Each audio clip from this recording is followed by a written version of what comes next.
Hey everybody, this is Rydo and we're back to Magic the Gathering Arena. Today is Friday, June 26th. We're in a weird position where it gave us like 3 daily quests when the new core set 2021 came out. So I had to play a little bit off screen. It also gave us a new weekly XP. So over the weekend I have to get, theoretically I'd want to get all these done today. And I would like to get the 15 done today in both cases. I went up 1 level in mastery while I was doing that, so I have another core set 2021 of cards, which, yeah, we will get these and they will just expand our collection. And we have a good position, as it were, for just playing red cards today and experimenting with this in the hopes to maybe have an actual red deck that would work for us. I can't afford to do Jalaxian draft for 5,000, even though I desperately need gems. Because yesterday we did a special video. As for that special video, it got 7 views, which is a lot more views in 24 hours than I sadly get these days for other things. But it is also still just a pathetically small amount of views. So I'm going to shill a little bit and say the Steam Summer Sale is on right now. If you want to help support me so I can continue to make content and justify all the amount of time I put into this, friend me on Steam and gift me a game. Now is the time to do it. I've got about $100 that I'm planning on doing with the Steam Summer Sale, and there's some interesting changes that I think we can talk about fairly quickly with the Summer Sale. The changes are there's a major lack of emphasis on completing trading cards, completing badges by collecting a full set of trading cards, that is. And every time you completed a badge, you usually were getting a small item. Now, these small items, which is, I guess, the best way just to categorize them, have been marketable for the most part and tradable items that were either chat emoticons or maybe animated chat emoticons. I think those were added in the last year or so. Backgrounds, profile backgrounds. There's now profile badges that are a thing. They are also just colored borders to your profile image. Let's see. Well,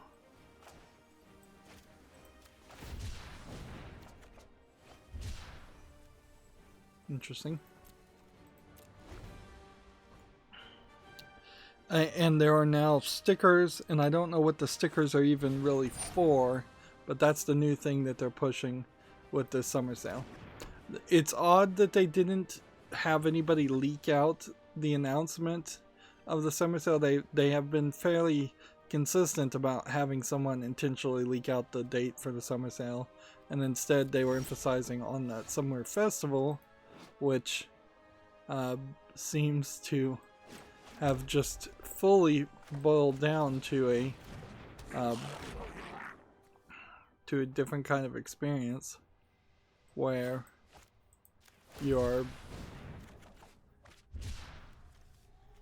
where they were just showing off demos of new games, and there's not anything too specific that's on sale on the summer sale. If anything, I'd say the sales are not any better than they have been in the past couple of years. If not, they may even be a few cents worse. Looking at the Lego games in particular, these newer Lego games are still trying to sell or being priced at a discount that is putting them closer to $13 or $14 instead of $10. And there's not the greatest argument that that should be the case, because those are the newer Lego games aren't particularly even some of the better ones.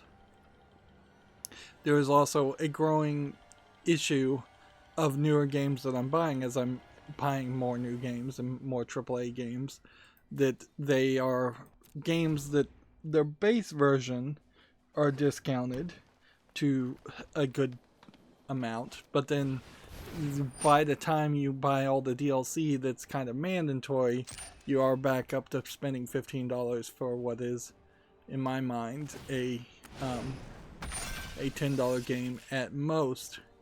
I would also say that in the current economic crisis brought on by the other crises going on right about now, there's a significant less of confidence, lack of confidence financially in me, and I imagine it's only 100 times worse for everybody else, because I financially have not been really affected by it at all, but there's definitely that fear of, if this is what happens now, what happens tomorrow. Let's see. This could do 1 damage to somebody. When is dealt damage, it deals that much damage to the target opponent. Interesting. So I could use this to deal damage to this guy, to bounce damage to this guy. Interesting possibility there.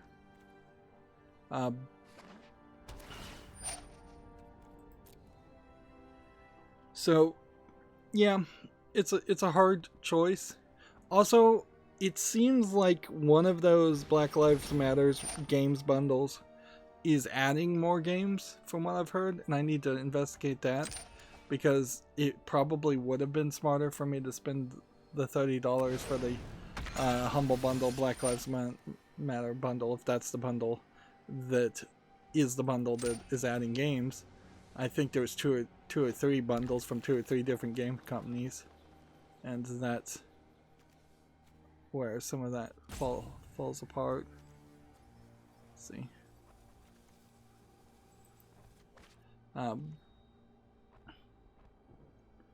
So if that's still an opportunity, if they extended the deadline on that, that would be nice.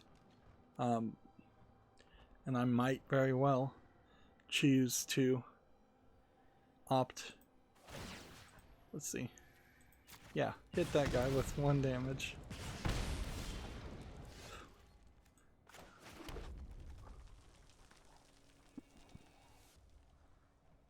Double strike until the end of the turn.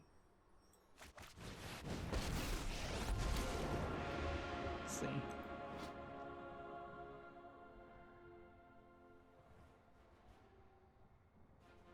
Let's see.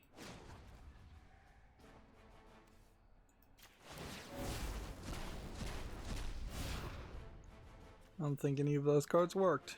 Darn it. Oh well.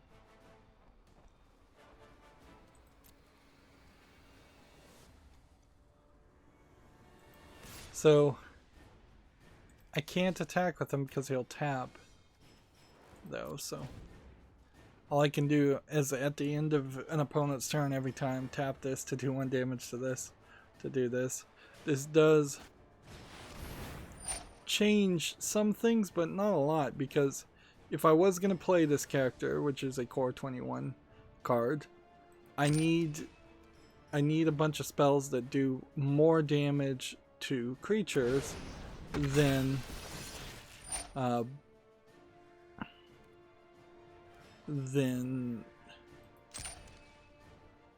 damage to the damage directly to an opponent, which there probably are cards that would work that way.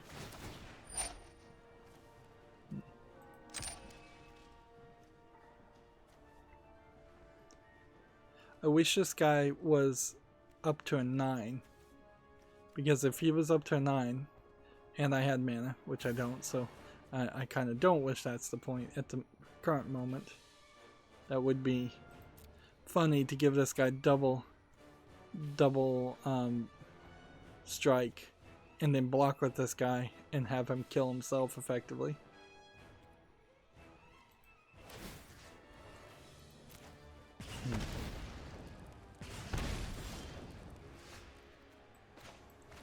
Okay.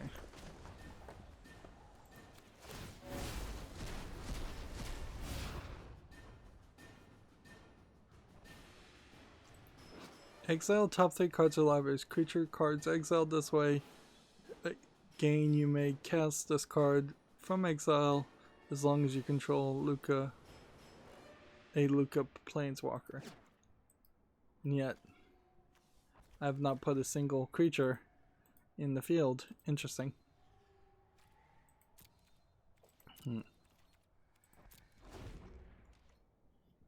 So I'm going to just go ahead and show what I'm planning in my shopping cart, which I put my shopping cart in the Steam program, which it's better to do this through the Steam website because you can print it and remember it.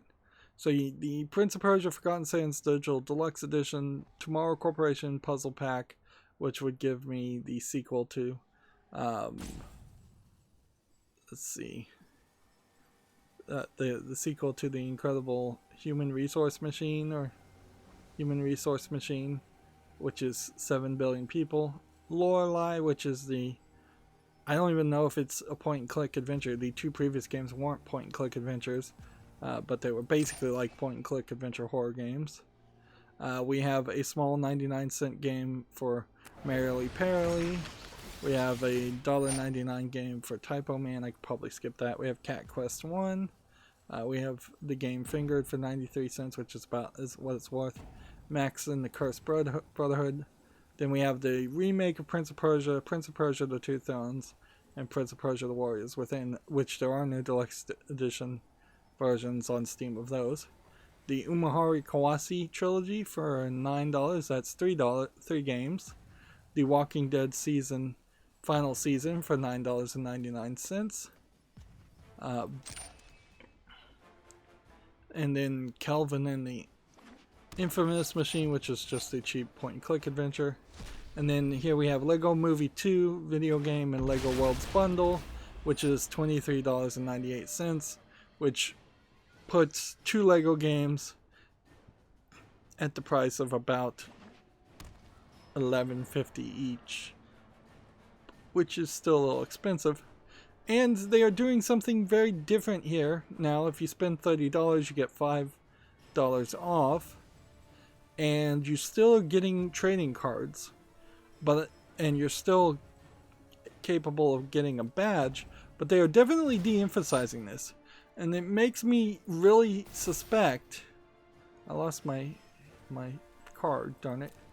I definitely suspect that this might be an admission of giving up the weird Steam system that has existed up until this point, where they were making a flood of digital items, like really just garbage items that nobody wanted, and you were getting these items specifically because you were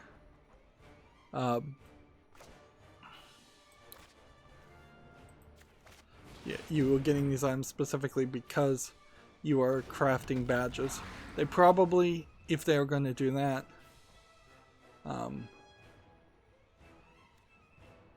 interesting.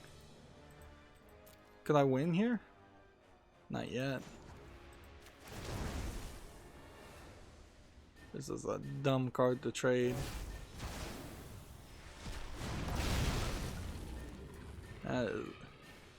That's what I expected to get, but that still was a dumb card to trade.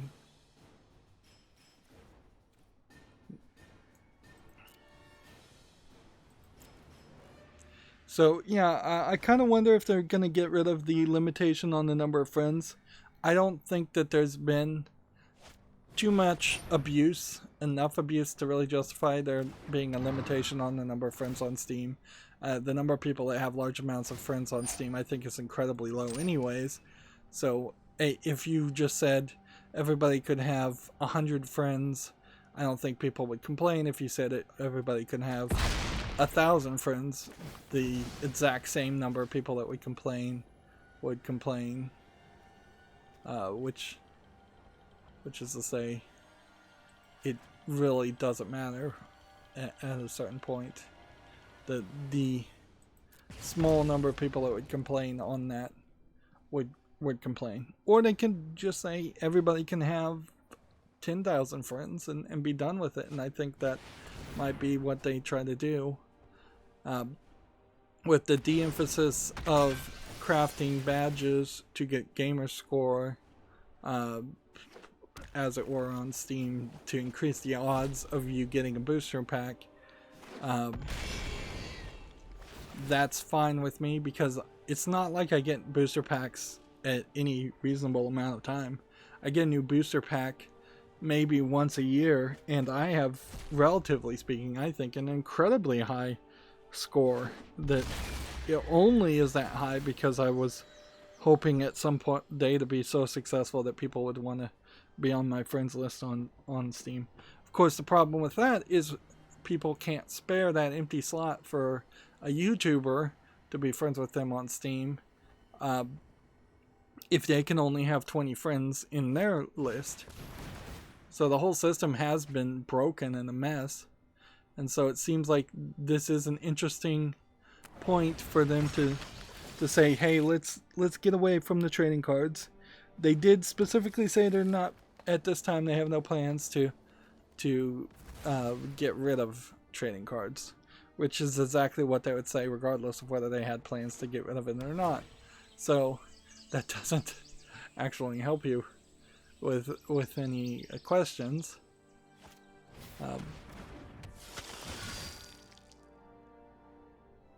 But it is definitely believable that they would start to slow that down if they focused the Steam marketplace more into not having so many transactions and really just be around, hey, let's sell off the last few things that are available for sale and only be interested in the microtransaction stuff, which that's really where this is all coming from, is that they needed to find a convenient time to announce that they weren't going to be focusing on microtransactions and Counter-Strike Go knives and knife skins and loot boxes. And now is a good time for that. Otherwise, on the summer sale, they've also lowered the number, it seems like, the number of trading cards you get. You now only go through the curator list once, and they give you one card per day, where it was they wanted you to go through 3 collections of the curated list. And I went through the curated list once, and there was 2 adult games that literally had full-on nudity in them, in the screenshots, which I still feel like that's not the way to go as far as Steam should be. I think that the Steam website itself should be family friendly, and blur it, black bar it, censor it, and then you can say the game is uncensored later on in text. But yeah, I know that these are only being shown to me because I checked the box and all of that, but yeah, it just doesn't feel right. It's way too easy for anyone, including me, to open up their Steam account with a little niece or nephew in the room and browse just to some game and potentially have them look over my shoulder, which, if you even have the slight whiff that might happen, you've created a problem. Whereas compare that to Nutaku, which is an adult video game store only, like, of course I know I'm not going to open a Nutaku link or go to Nutaku's website if there's a niece or nephew in the same room as me, because that would be insane. That would be asking for trouble. So yeah, same thing. And that goes back to like old VHS times. Even though the adult movies often in old movie rental places were often hidden in the back, in an area kids weren't allowed to go, I think most of the artwork on the VHSs themselves were also censored somewhat. They were suggestive for sure, and the wording on them might be offensive, but you wouldn't see the full-on hardcore nudity or softcore nudity. Hardcore being the lower half, softcore being the top half, only being clearly depicted.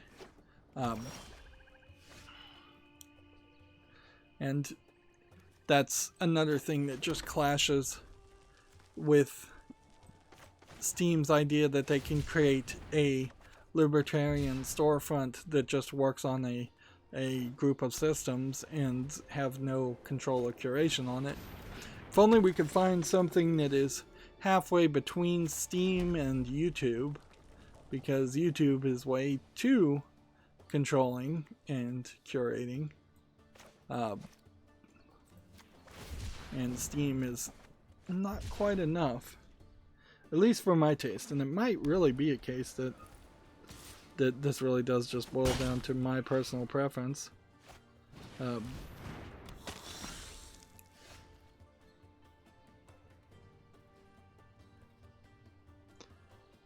In a small part, I have found out in part why my chair has been so uncomfortable. It turned out I kind of had an inflatable cushion I was sitting on that popped a hole in it for prolonged sitting. Now, a normal healthy person shouldn't need any of that, but obviously I do, so yeah. For the past couple of streams, I've inflated that cushion up, and by the time 2 hours had passed, it was completely flat. And now I'm not sitting with it at all, which does potentially cause a scenario where this is going to be a perhaps shorter experience, because I'm just going to be in pain. And I've ordered another cushion, which hopefully works. Let's see.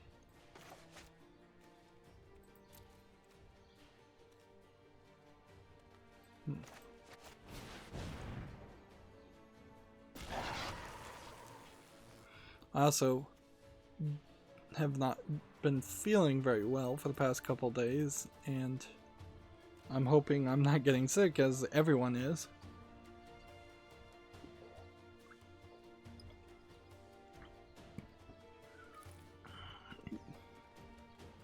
Although there is a good chance that I simply was trying to use up some baby aspirin that I had, and I was trying to do like a heart healthy regimen on that, and I looked at the expiration date after I took them, and I was taking them in regular amounts, which it said you could take up to 8 baby aspirin at a time, so I took 8 of them, and then I looked at the expiration date. So yeah, don't take expired drugs, kids, is more than likely the reason why I haven't been feeling well since yesterday. I feel a little bit better today. And now, anytime you have anything where you feel even slightly ill, you have to keep a very tight appearance and control on your breathing patterns, because you're terrified that it's the COVID, that you've got, and it's seemingly very, very easy to in less than a few hours go from feeling a little sick to needing to be on a ventilator if you get hit by it very hard. Alright, so let's start going through the video game news. It is also worth mentioning we were doing a wishlist cleanup now that the summer sale has happened. That's kind of pointless to do that at the current moment. So instead what we'll do is whenever there is a free moment, I will choose to continue to go down my wish list and do some cleanup, because it does need some cleanup. Going through my wish list while looking at the Steam summer sale, there's a lot of games there that at the moment I just kind of lack enthusiasm for. Like, in general, there's kind of just this blasé attitude I have with games where it's like, yeah, I'll play them, but there's nothing I'm chomping at the bit that I absolutely have to play or totally want to play. Let's see.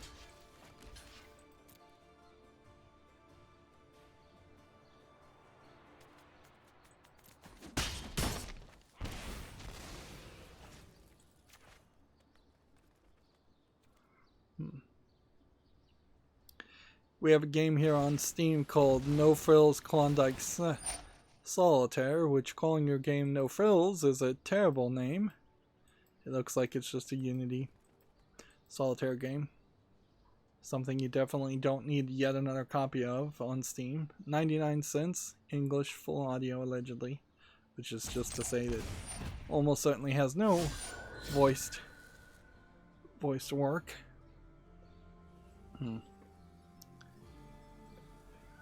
We have I Dream of You and Ice Cream on Steam, which looks like it's a weird, like, Windows 95 DOS game.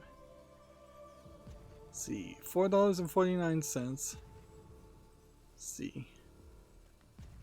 I guess what I should do here is I should check. It's apparently rated M. Let's check this publisher.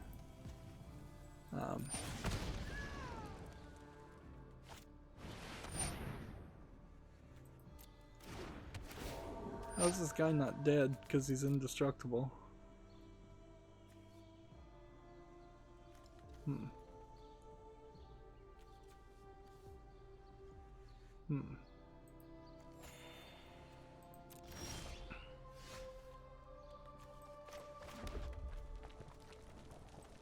Three damage to anyone creature.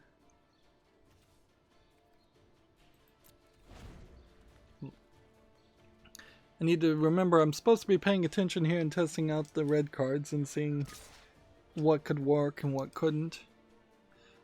Right now is a very heavy cycling red deck that I don't know if it had a level of success enough to make me want to play it.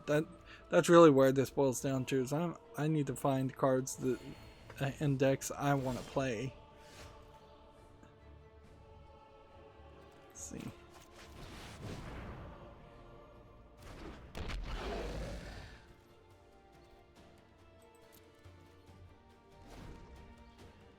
Let's see. Next, let's see. So that developer has a game that is 70% positive, 63% positive, and 70% positive, and that's a bundle. So, and looking at the titles of his other games, I don't think that there's a subversive element here that is making it look bad, but then the game is actually going to be really good. I don't think this is a Frog Fractions type game, in an easier way to say it. And I think my ad blocker is just closing the Steam Summer Sale ad, which I think there is an argument to not bother to even have the ad blocker enabled on Steam because I'm already on their storefront, but there might be a reason for it. I've never really felt like I was getting poor curated experience because I was using an ad blocker in Steam's case. These both instances? Yes. Alright, so I'm just gonna attack with everything.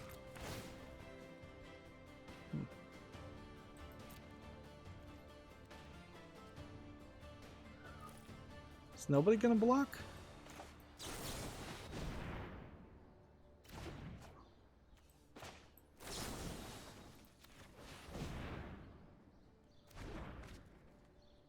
I guess it doesn't matter. Unless I doubled his attack and had double strike.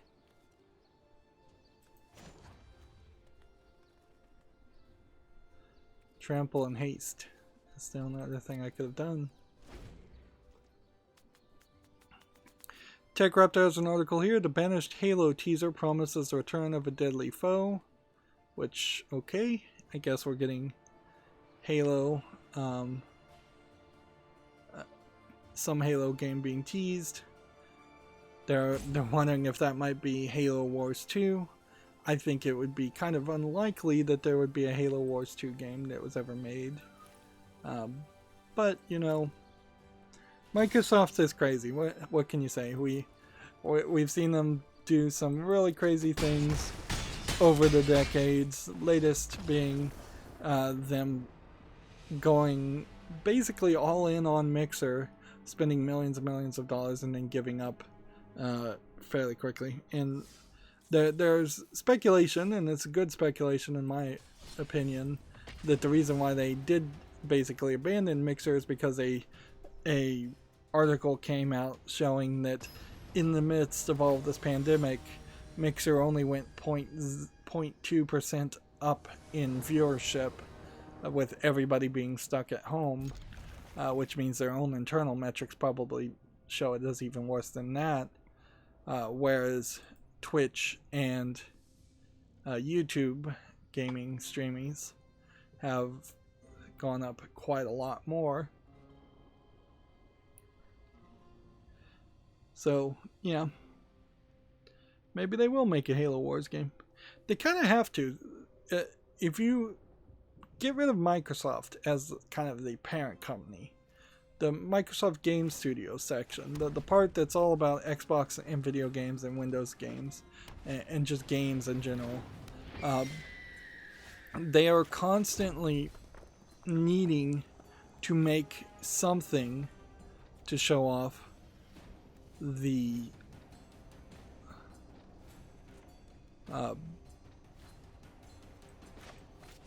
they need to show off the quality of their next consoles. They need to push people to continue to buy PCs so that they can get new licenses on Windows.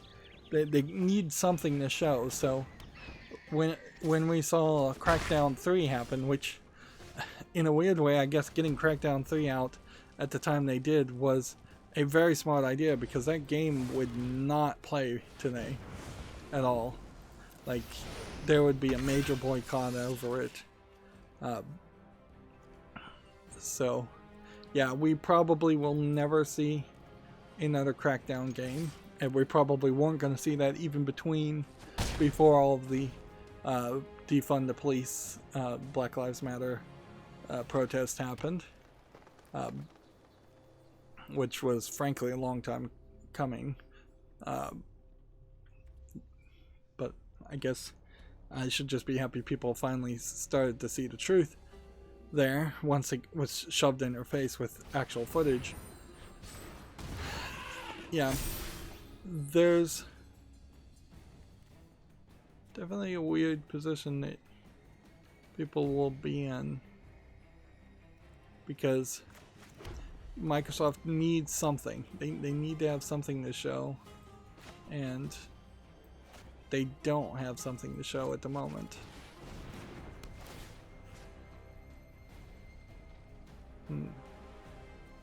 It's kill one of those. And then kill that.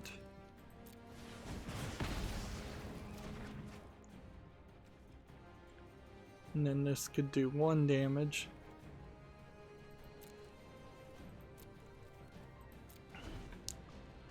Moving on, Gamma Sutra has an article. Unity's Learn Premier suite of game dev courses is now available for free.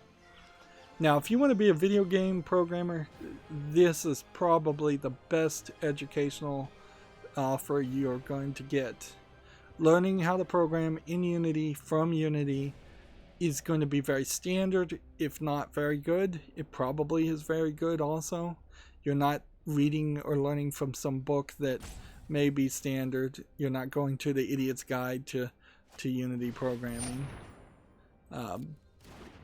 Unity is a good engine to use. You probably should have some C++ education before you start learning Unity programming, but that's about the only thing I could say to that.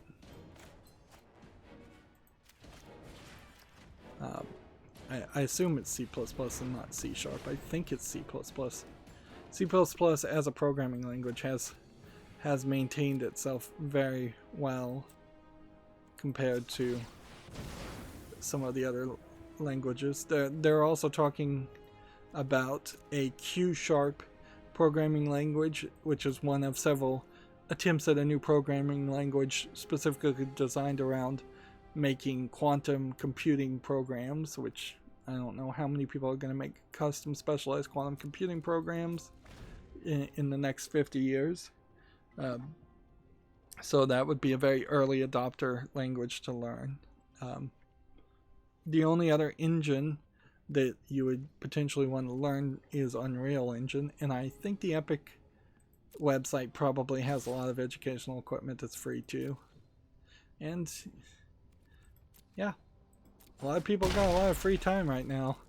Now would be the time to pick up a new hobby of some sort, whether it's programming video games or something else, or just playing video games even. I always want to see if we could get more people to be first-time video game players, because there still is a decent amount of non-video game players out there, people that just have never even begun to consider it and would normally never consider playing a game, any kind of video game. And I doubt there's too much to do to bring that audience to the table, but it'd be nice to see if it did happen. The good news is the vast majority of people who have never played a video game and never will play a video game are also incredibly old, so they'll just die out naturally. Let's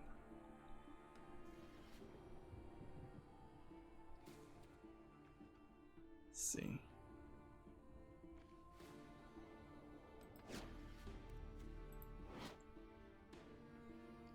This would discard a card.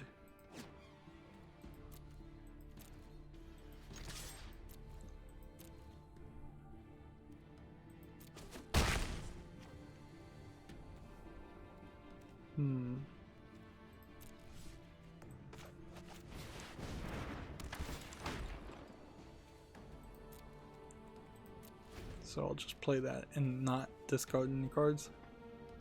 Gamatsu continues.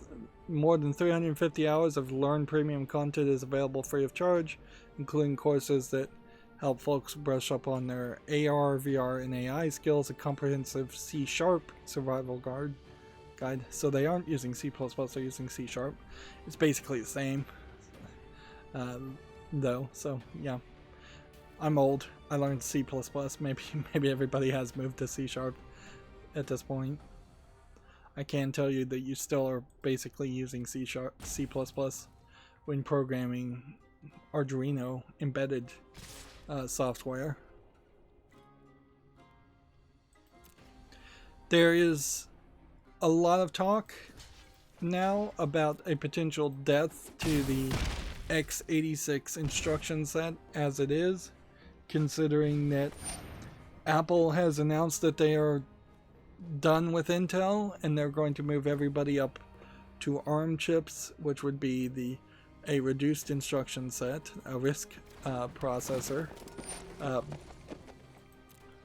don't know if that's RISC 5, 6, 7. I could be way off on those numbers now. There hasn't been a lot of general information ever put out about when the RISC architecture upgraded and what instruction codes were added. In theory, in a laboratory, a complete instruction set, which is what x86 was, should be faster. But in practicality, Intel has been bad about creating good content, good efficient chips.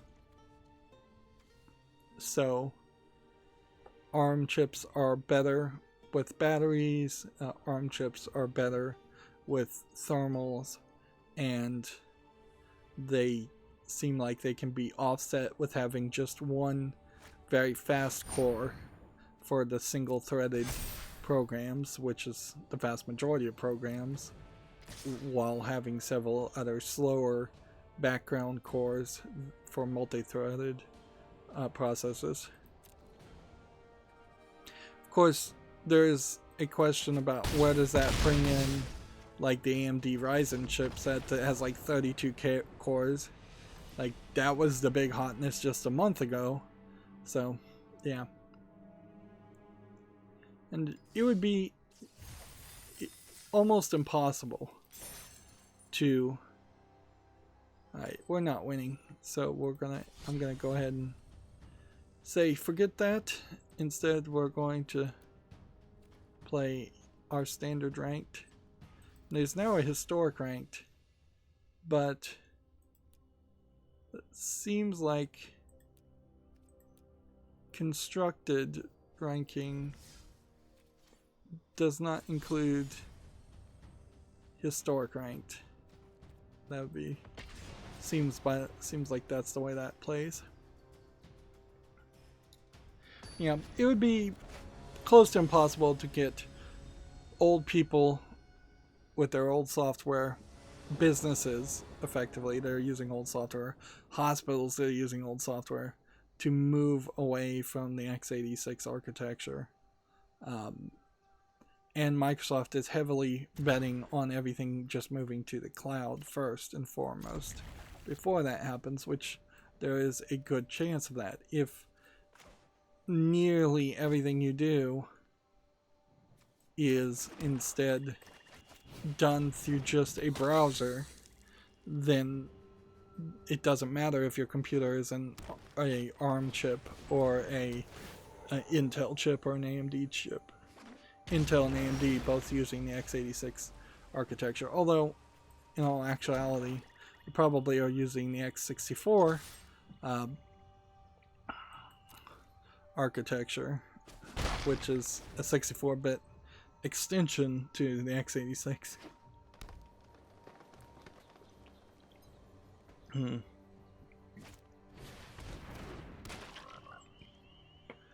So, yeah.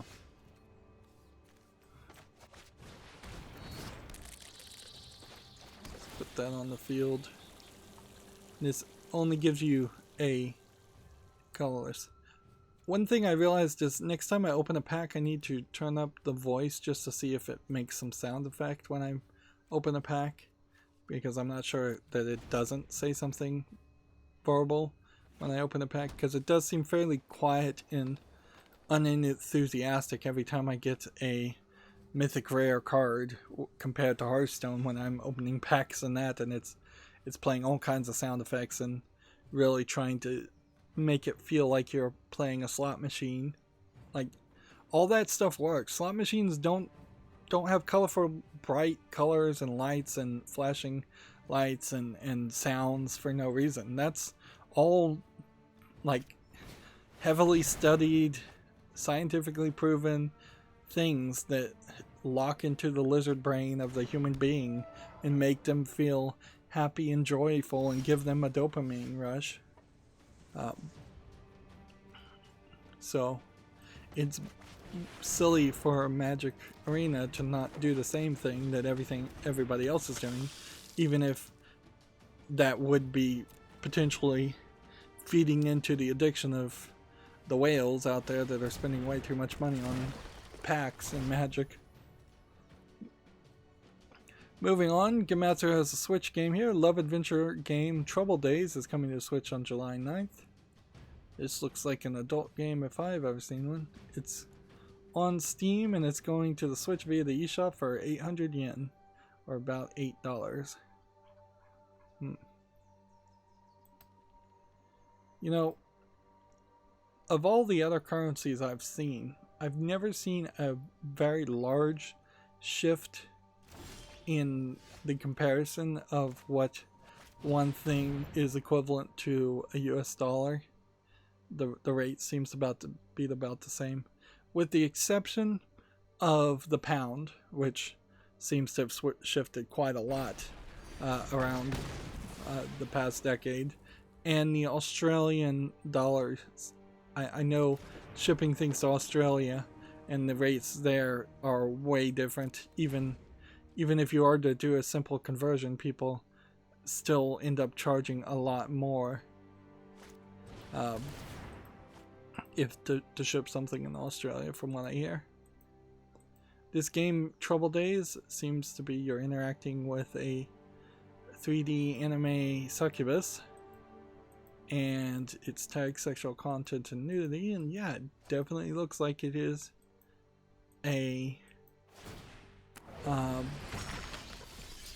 visual novel, like adult game by the looks of it. It's rated very positively, and then one of the screenshots in the video is showing a lot of cleavage, dangerously exposing, close to exposing a nipple.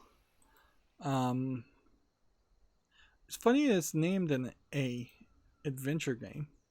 Also, without showing it, say that it's $8.44 and it has Japanese full audio, while it's English and Chinese subtitles. So I'm gonna put it on my follow list. But in all fairness, these adult games, I'm gonna have to have a long sit down and have a thought about how that really is gonna play out, because it's silly. As my Steam collection of games gets larger and larger, it's silly to just have games just because you want to support the industry. That's been my excuse always, but now that I feel a little less financially stable, as everybody does, it seems kind of ridiculous to potentially have 100 adult games on my account and not be able to really cover them. I really enjoyed covering Honey Pop for sure. And Galgun 1 and Galgun 2 are on sale during the summer sale. Although with all the DLC on that, you're still going to pay a lot of money if you buy the DLC. Maybe you don't really need to buy the DLC. That's another thing that occurred to me, is that some of these DLC packages, even when they are giving you in-game content, don't really matter. But yeah, I think I'd probably only want to own 10 to 15 adult games. Just the best of the best. Honey Pop is doable. It's something I was able to cover. But if I go deep and hardcore into buying adult games and just owning them, they will just sit and stagnate. And I already have a lot of games that sit and stagnate like that.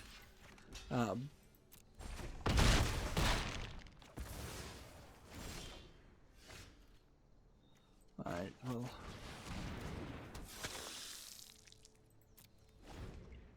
Now it's going to be questionable if I lose here. Did I lose because I was outplayed, or did I lose because my cards are bad? Because I'm at that high platinum tier level already.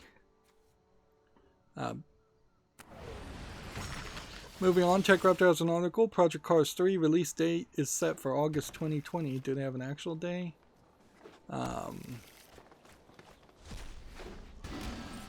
Apparently not. So yeah, another racing game. I don't know how many racing games I really could play in a year. Probably less than one on average so far. Here we have a multicolored card. At what point do I concede?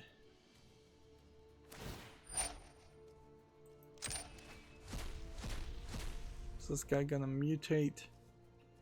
Can he mutate onto other creatures and get rid of other creatures?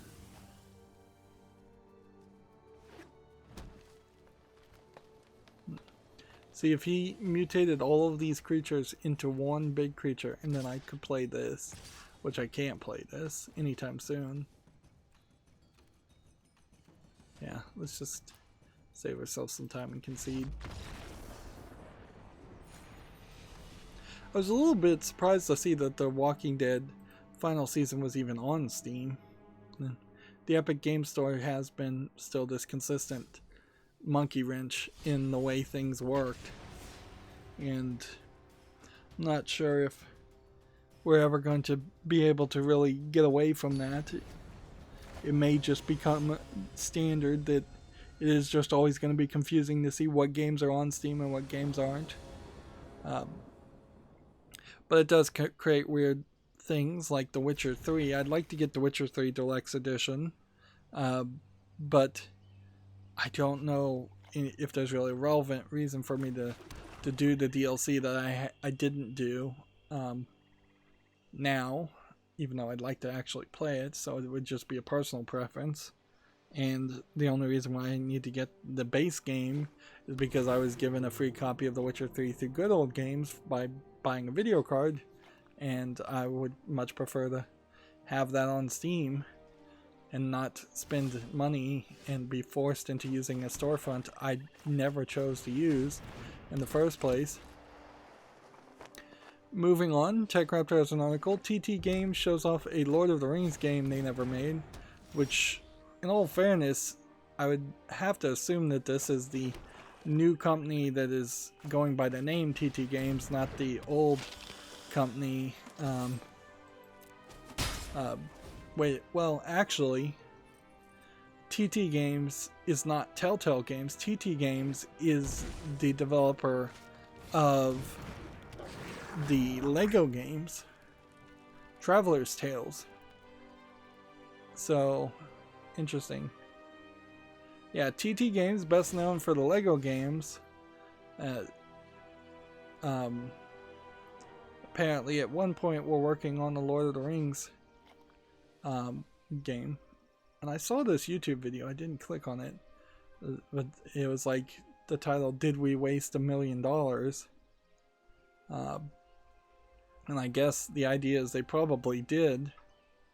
And it is also worth mentioning that TT Games is owned by Warner Brothers, and Warner Brothers owns the Lord of the Rings series. So the reason they would have had the license, or even begun to think they could get the license, is because of that.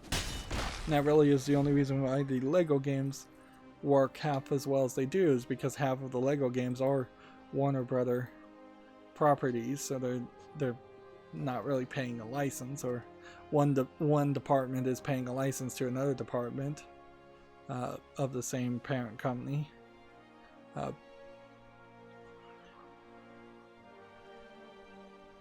The only other company that could possibly have made Lego games would have been something like Disney.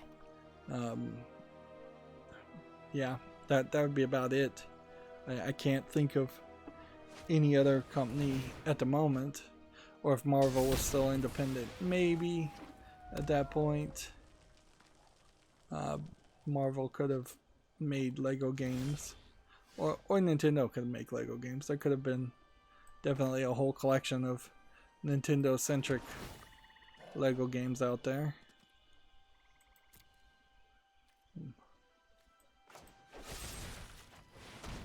Let's go ahead and kill this guy.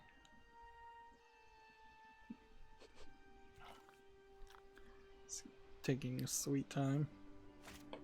Let's see. TechRaptor has an article here. Valorant competitive mode debuts in patch 1.02. Which, okay. I'm not sure how many people really are playing Valorant, but the number might be high. I'll also say Wizards of the Coast came out and announced that they were getting reports of people getting a black screen, amongst several other issues, with the new version of the thing. I've been getting the black screen for quite a while now, but maybe for different reasons, because I was using the overlay software, and I don't have the overlay software enabled today because I think it needs to be updated. But yeah, I definitely had it multiple times this morning before I started streaming. And yeah. My goal to stream around noon or 2 in the afternoon is not seeming like it's going to get achieved anytime soon. It's probably a fairly bad idea anyways with the summer heat and all. It seems like I'm, instead of doing a winter hibernating, I'm doing a summer hibernating, in which I fall asleep in the hottest part of the day. And staying awake in the coolest parts of the night. But it's not really working out well for me, because it's not like I'm being extremely productive or efficient in what I'm doing in the middle of the night. I'm mostly sitting around just watching TV and accomplishing very little.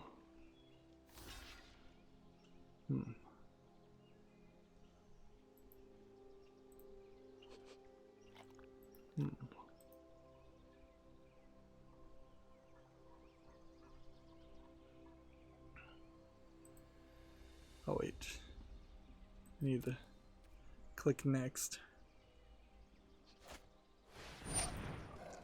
So Gamma Sutra has some more details. Steam Summer Sale debuts a new permanent Steam feature, the Point Shop.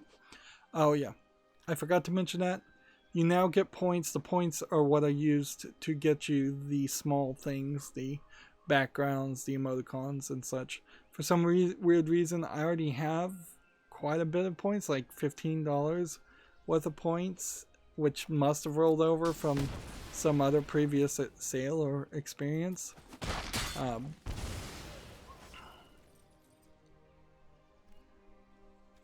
But it is interesting that that's a new permanent feature, and it is definitely a more direct feature. No longer are you having to randomly hope that you get a drop of something that you might want. Not that anybody really wants any of these small item content things. They're all garbage. They're all little toys you would get in a dime party bag at a dollar store. Basically, they're just waste of digital space. Let's see. But yeah, no longer do you have to hope for a random drop, and if you don't get that random drop, go to the marketplace and buy it for what would have been 3 cents anyways. So I think the point shop is a good idea. I think the offerings for what the point shops are going to offer are still going to be a fairly bad offering, though, because all of it is just very superfluous, just pointless stuff. I don't know if superfluous is a real word or the right word. Next, TechRaptor has an article. The Her Store developer teases their next game called Project Ambrosio, which seems to look more like a horror game in more of a standard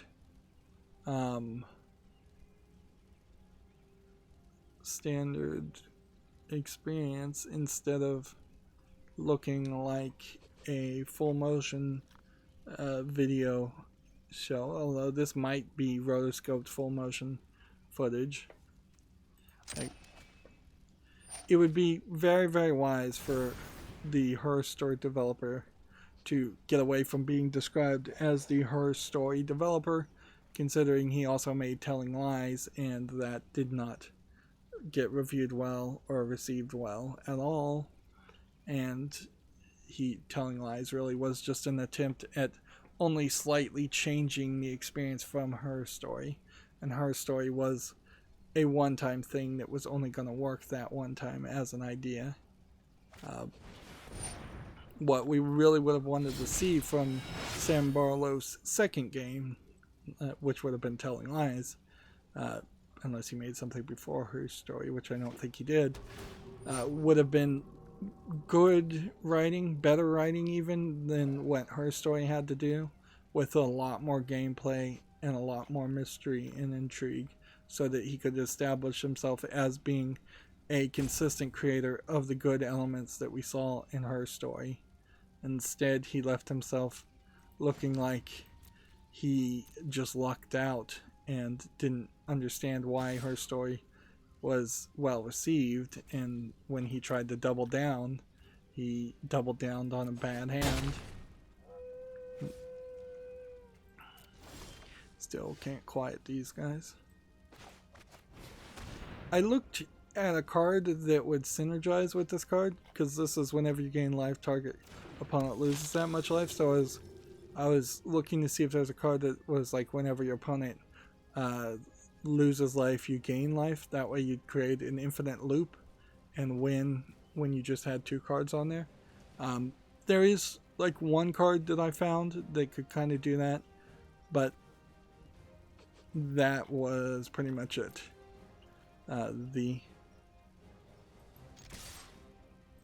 The rest of the cards I saw did not have anything even slightly like that, and probably for good reason. But now that I do have this in my deck, I can do something like this. Gain 3 health, make him lose 3 health, and then he's down to 4, which puts him down to 2. And I gain 3 health, so that put it back on the field. Oh man. So this is even better than Cauldron Familiar. I should have probably been doing this every turn. Well, I couldn't have done it in the previous turns, but I can do it now. Gametsu has the Xbox Live games free games for July.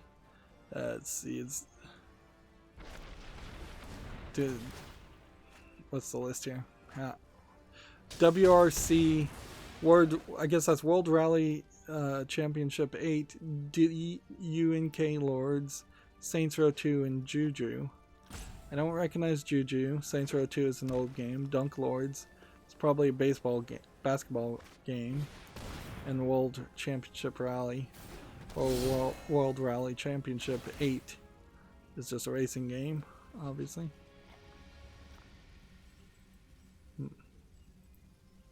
So, yeah. Still get decent games every now and then when you get the free games with gold, but not great games. On occasion you get great games, enough to not make you actually think about eliminating the potential. Let's see. Membership. Yeah, the Xbox Live Gold membership is practically required because of online play and such. So it would be a hard sell to tell people to cancel it. So here's Magic Arena's Twitter. We'll see. So they're investigating reports of players not really receiving in-game chats or notifications. They'll update you on more information. They're disabling in-game social features at this time. So also investigating reports of players experiencing black screen after the 1.09 game update for the release of Core Set 21. We've identified the cause of the issue and we're working towards releasing a hot fix as soon as possible. There's no ETA on it. Scheduled maintenance is currently in progress 22 hours ago. So, yeah. It is a sad echo of the accusations that are put against Wizards of the Coast that they don't test internally their card sets enough before they release them. It seems fairly similar that they don't test internally their updates enough.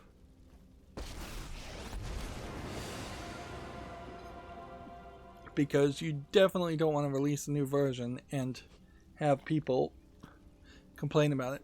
And in all fairness, they probably would set themselves up nicely to simply not put out any major changes or updates when a new expansion comes out, and instead 2 weeks into the new expansion put out a new update that just adds features, so that you can have a feature tick cycle that comes out, and then you have an expansion talk cycle where all that gets added at that point is cards that are unlocked at that point. Cards that very easily could have already been downloaded, at least in the majority. It's totally possible to have a game have like 98% of the encrypted card data and art data and everything pre-downloaded, and then on day one you just give that last 2% to decrypt it.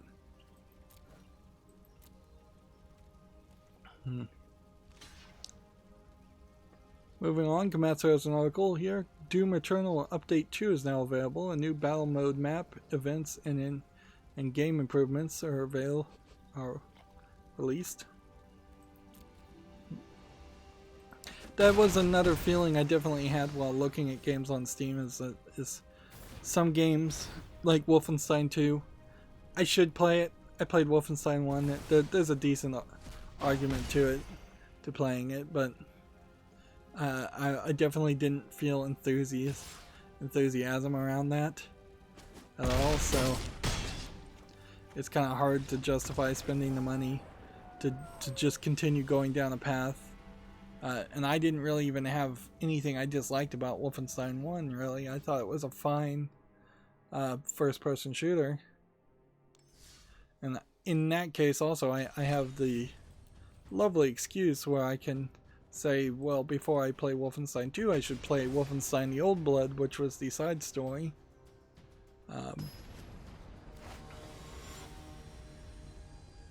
So that is also something to consider. They announced that there was going to be an anime based on The World Ends With You as a game. I don't think I have a way of showing that off, but it was tweeted out. So that's one of those weirder examples. There you go. Free victory. As soon as you stop playing ranked, you immediately get a free victory. Great. Alright, so let's adjust the audio. We'll turn the voice up all the way. Go to a pack. And let's just listen to the sound effects and the flashing lights that we get when we open a pack.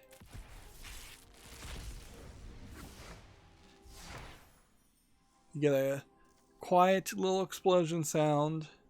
The music goes down. It probably should go down and build anticipation as soon as you get in the pack window. And I got a slight swooping sound effect for getting an uncommon wild card. Looking at the actual cards, I got seemingly no sound effect for getting a new copy of a card that I didn't have at least one copy of it. But they did add this new icon, which that wasn't there a year ago. And then the way this is seemingly always built is that you always will get 5 commons, 2 uncommons, or higher, maybe, and then 1 rare or mythic rare. Then you just kind of get the same sound effect with that also. That is a pretty pathetic sounding experience. Yeah. There's just no energy there. I think Magic might very well benefit from having kind of a narrator character. Bring in some of those Planeswalker characters, or bring back the little sprite character to talk to you in the tutorial stuff. They didn't do anything with that sprite character. Hearthstone was very good to keep the Innkeeper as a character that you just never really forget about the Innkeeper existing. Every time you launch Hearthstone, the Innkeeper welcomes you. So it wouldn't hurt to have some Planeswalker character or the sprite act the same way. Moving on, the Epic Games Store has some games that are free right about now. Air, A-E-R, and Stranger Things 3, the game. There was no Stranger Things 2, the game. There was a Stranger Things 1 game that was, I think, fairly different from the third one. And then Conan Exiles and Hue are coming out later on for free games.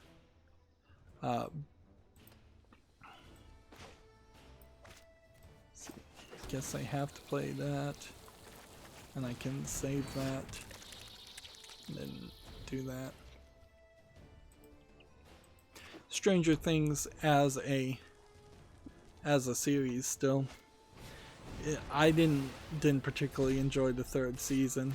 I felt like maybe the second season was different enough to be interesting, but it felt like the third season in particular was really just going down the motions and doing the exact same thing over and over again. I kind of would have preferred, I think, the Stranger Things series to be more of an anthology series with different monsters each season, very possibly different people each season. But they didn't go down that route. They probably should have. It wouldn't have hurt them to have some other series that was exactly like Stranger Things, but it was an anthology series and there was a different kind of monsters. And then they could continue the main storyline as its own thing.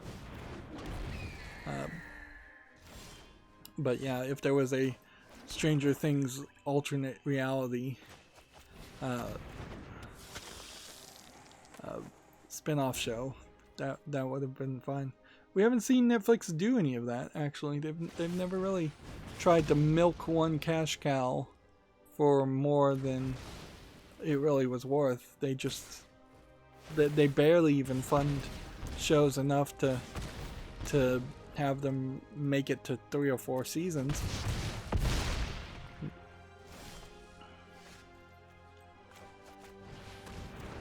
Let's see. Moving on, Xbox has a article here. The Xbox Series X embraced the full power of console with games optimized for Xbox Series X. So there's a new logo that we will start to see, I imagine, on games.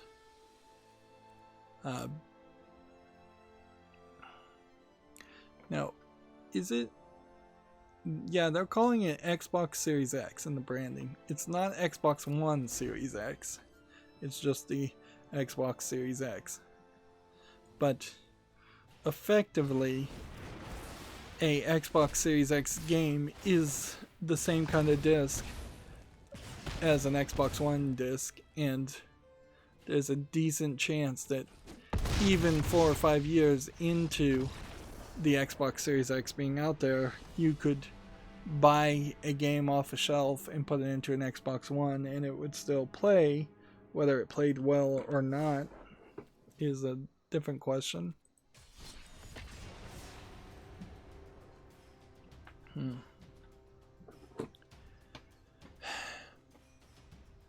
Moving on, we have a TechRaptor article, Solve a Conspiracy Through Memory in Don't Forget Me. This looks pixely. It looks like a point and click pixel experience, maybe with some programming elements.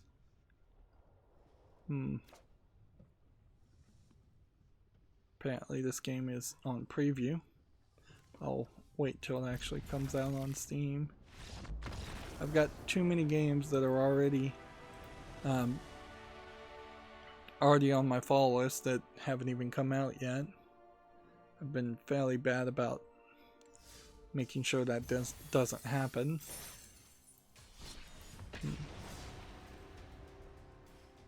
Gamatsu has an article here, the Konosuba, God's Blessing on This Wonderful World, Love for This Tempting Attire game, first print bonus shoot 'em up game has been detailed.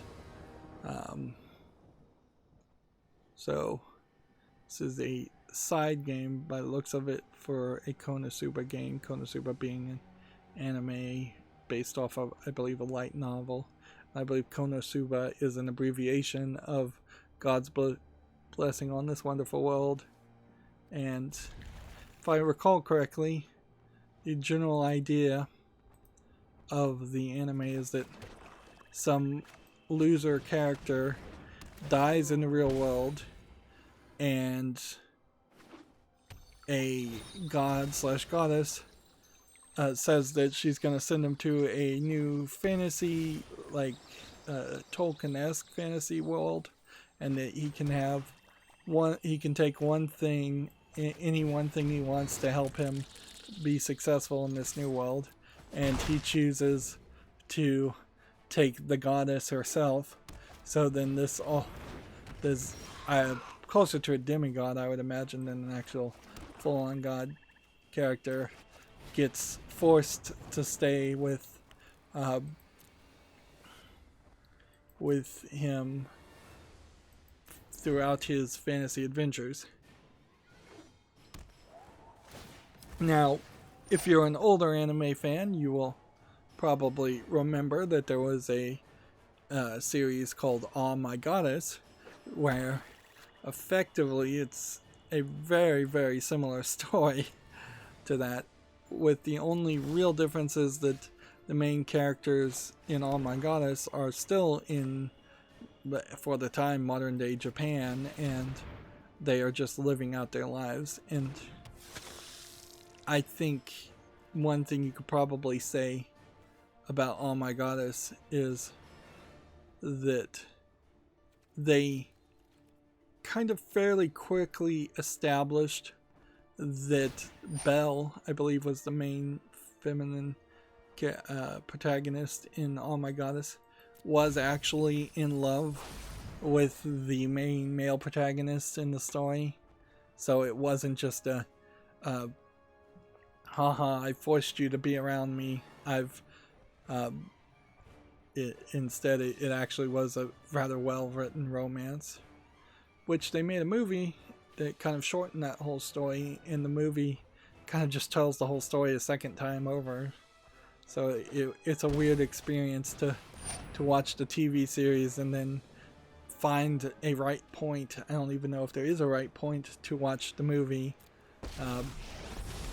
and then try and integrate the events of the movie into the occurrences of the TV series. Yeah, that would be fairly hard to do.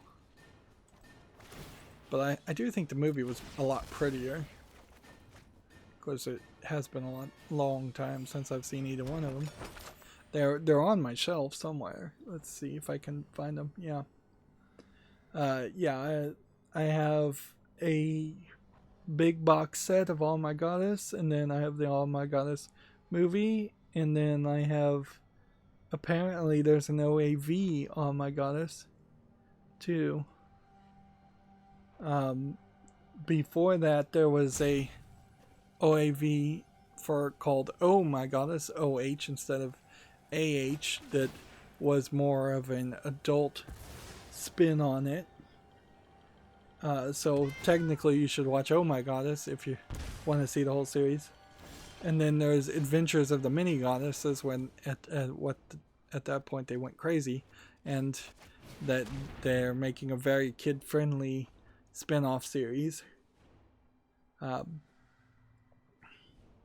interestingly enough, in my system on my shelves, I put things that I think are more kid-friendly, typically on the left side of a shelf, and things that I think are less kid-friendly on the right side, so they're not alphabetical, and each shelf is a category of a genre of series.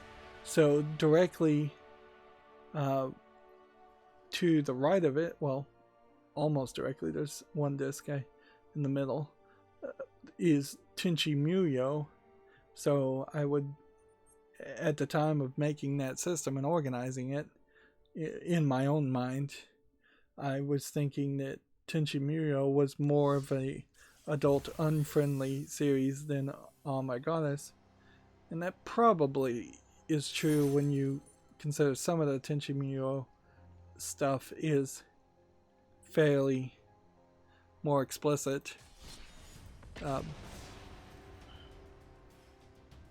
In Tenchi Muyo, for instance, the main character bounces between 5 or 6 potential love interests, and in Oh My Goddess, it is just Belle that is the only real love interest.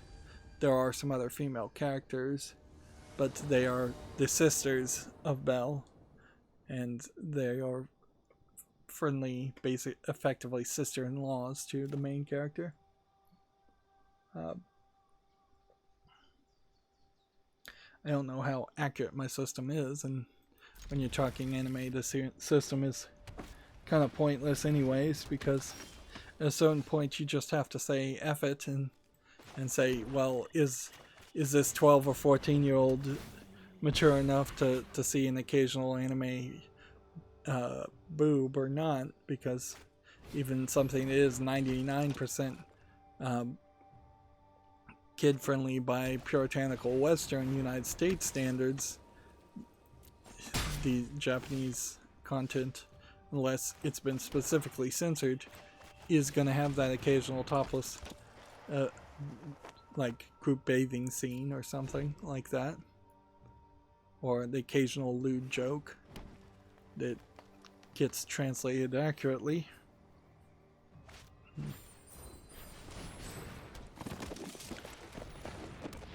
Moving on, back to video games, we have Coronavirus Nanoforce, so it seems like we're going to get something with coronavirus in the name every couple of days at this point.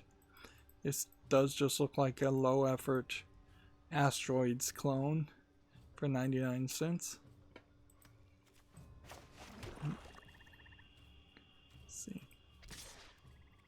Let's see if we can get somebody to block that. Well, I have to say I'm enjoying the free victories, but it's going to put us in a weird position if we somehow get 15 victories before we're done with all the news. Although, that's a problem that we should deal with if we ever reach that problem, because I've never yet actually gotten 15 victories before I was done covering the video game news and magic. OpenCritic has an article here. Phil Spencer hints that the Xbox Series X launch may include Xbox All Access payment plan. That's an interesting idea, and there's a decent chance at that, certainly, because they were sticking their toes into the idea of payment plans, and with the current economics of the world, a payment plan does make a lot more sense. I would be much more willing to spend $70 a month for 10 months to get Xbox Live Gold online functionality and a free game, or 4 free games, and a portion of that is going towards a $600 or $700 console. But that does also open up the dangers of somebody just stopping to pay stop paying it really quickly.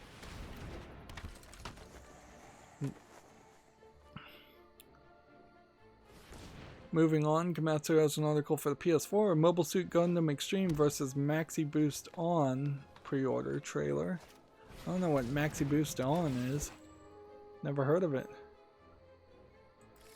Must be some kind of toy or like figurine seller.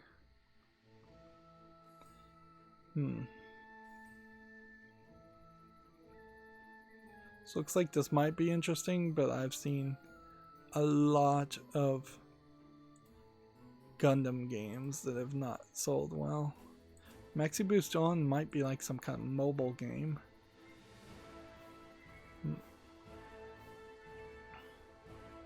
I could also be misreading it. This might be Mobile Gundam Suit Extreme Versus, as in the name of it is Mobile Gundam Suit : Extreme Versus, Maxi Boost On. That might just be one long title to indicate what game this is, since there's just been so many Gundam games, and they are fairly common to do some crazy naming of Japanese games. To get back to the payment plan idea though, I would imagine it would be a very, very small program where you would have to go into a Microsoft store, of which there's probably not that many out there, and in that Microsoft store you would then have to put out some information so that they could ensure that they have your actual address, your actual ID, they could hunt you down. It's fine and dandy for them to disconnect somebody. They could easily disconnect somebody that stopped paying on an Xbox system, but even at that, it would be fairly easy for most people to know somebody that could take a Xbox Series X apart and at least get the hard drive memory out of it, assuming that the SSD is not soldered onto the motherboard, which it might be. Actually, I think it probably is on the Xbox One. So there might not be any like resellable parts inside of an Xbox Series One, but that still doesn't stop a lot of people from getting something on a payment plan and then trying to sell it on eBay or pawning it or something. So yeah, Microsoft would definitely want to have some way to track down and recover a Xbox Series X if you were on a payment plan and you didn't pay. And that is inherently always the hassle of these kinds of systems, is that they are a pain.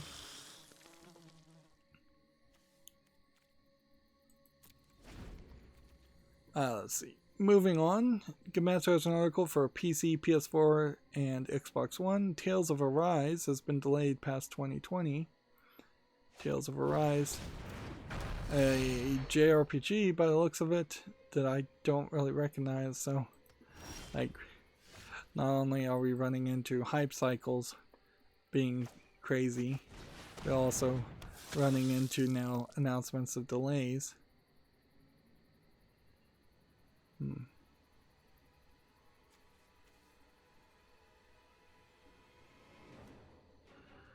see. Attack with this. And then let's see. Attack with this one.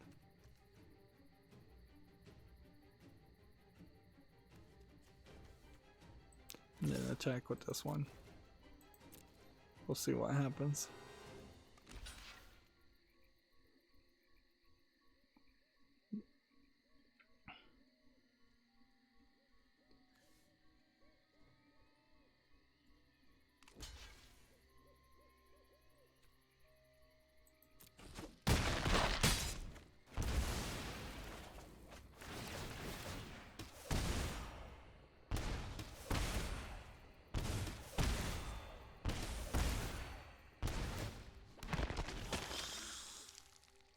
That didn't work out too badly.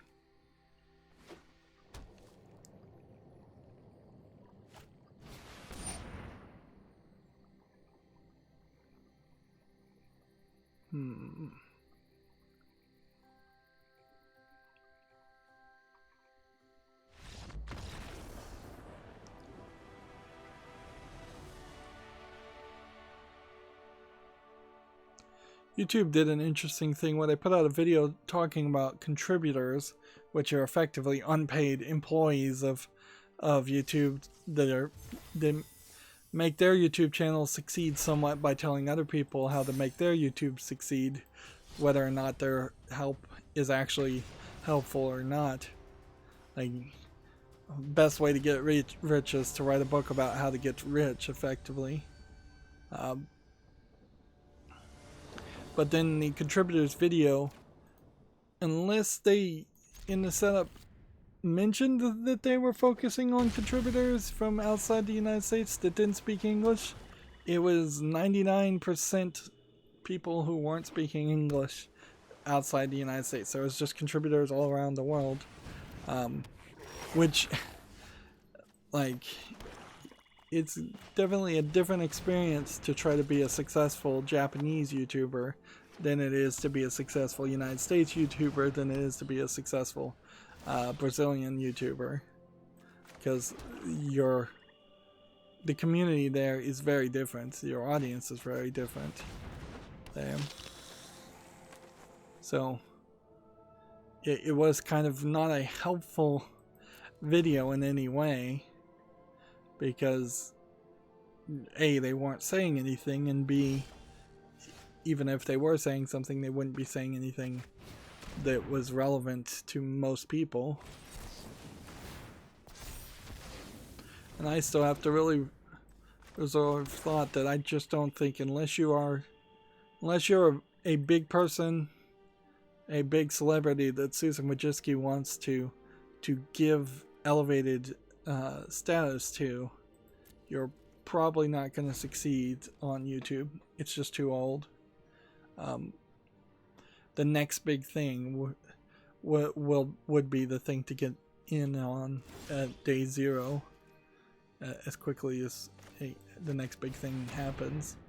So always keep your eye out for that. Maybe you make YouTube videos to just cut your teeth and become a better content creator, but don't expect to succeed there.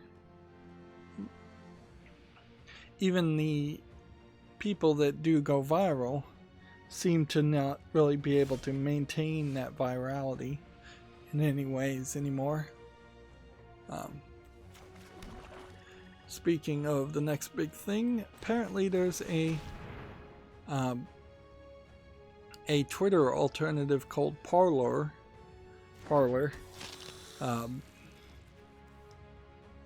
that claims to be free speech, which they all do until they get really challenged on it. Then they stop being free speech, or they never get an audience in the first place, or they stay being free speech but then they become overrun with trolls, or just hate mongers.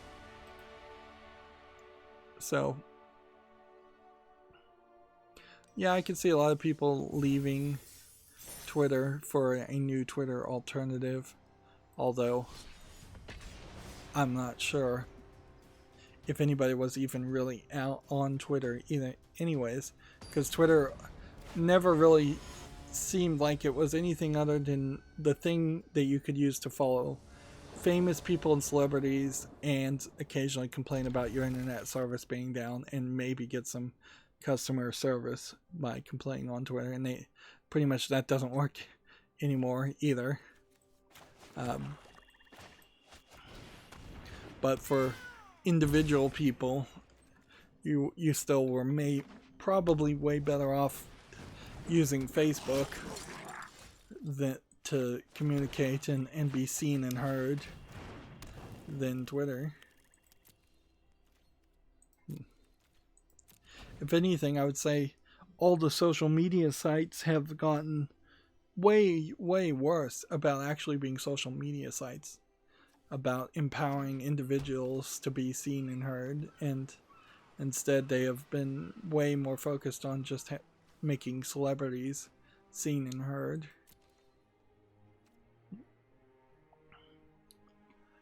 Anyways, moving on, we have a game called Gatewalkers, which apparently is an alpha by the parentheses. I would assume that that's what that means. So looks like this might be a kind of Diablo clone. Looks interesting enough for a follow. Although this is just a demo. Interesting. So we've now seen the beginning of the end of the concept of demos being sacred, because we now have found somebody who's figured out a trick where they can just label their early access game as a demo and as an alpha, and then promote it towards a potential finished version of the game that may or may not ever come about. Which, in all fairness, there probably should be some kind of change to the early access label. Some kind of revitalization of that, some kind of timer that stops games from being labeled as early access for years upon years. More and more we're seeing people not use the early access because of the negative connotation around early access games. So it's becoming a ineffective descriptor, since unless Steam wants to force it onto games. And that would be kind of funny, as if you could flag a game as early access or unfinished, then a lot of games would get bandwagoned and flagged as early access. So Steam would almost certainly never allow that to happen. But yeah, we're already seeing a problem with the dark side of Valve pushing for demos, because once they push for anything and focus on anything, there will be a way to monetize it or manipulate it, clearly.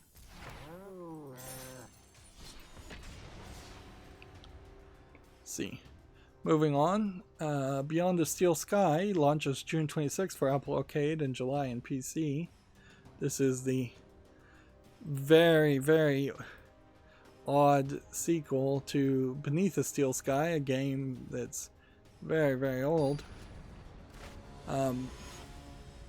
And almost certainly the story and the events are barely going to be related at all to Beneath the Steel Sky. It will just be some kind of attempt at making a 3D game that is sort of like a point-and-click adventure, but modernizing it quite as much as they can. And one of the reasons why Beneath the Steel Sky is fairly popular is because it's free. It's just like you can have a free copy of it and use it with the ScumVM emulator.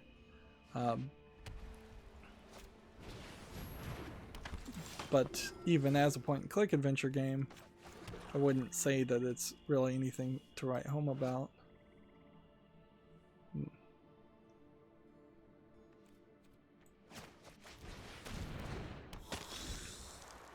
Let's see.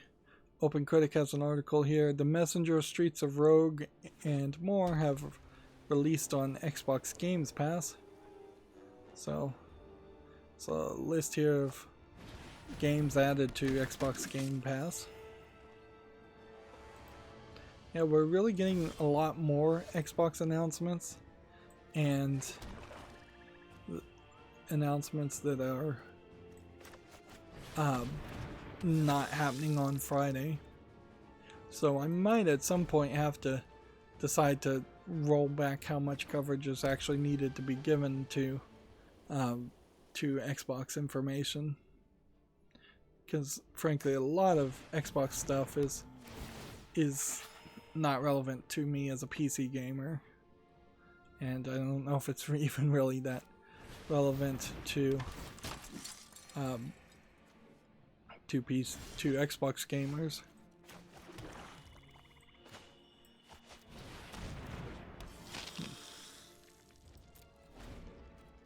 See, next we have a game on Steam called Synonym, which seems to be kind of an asset flip game that seems to also have some like word puzzles around it. So you have like position here, and then you break up the words so it doesn't spell position while you're moving blocks.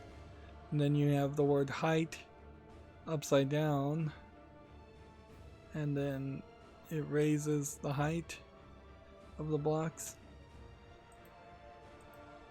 If I thought this was a real game, I'd put it on the fall list, but I'm iffy. $4.49, English only. Suppose I'll be generous and put it on the fall list and see if people review it, but I'm very, very iffy that is going to be anything.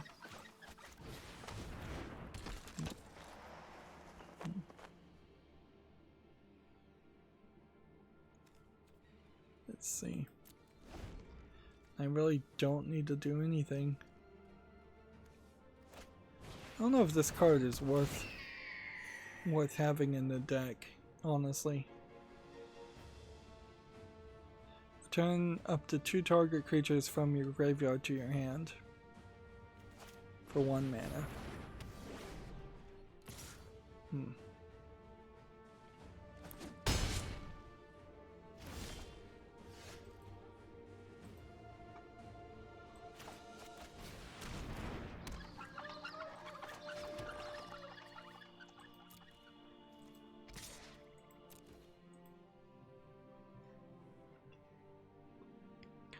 Open Critic has an article here. Pokemon Unite is a MOBA style title coming to Switch and mobile.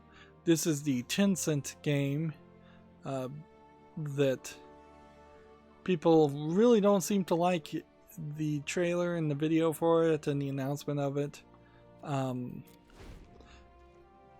In general, without having seen any of the trailer or anything, the idea of turning Pokemon into a MOBA does sound pretty bad.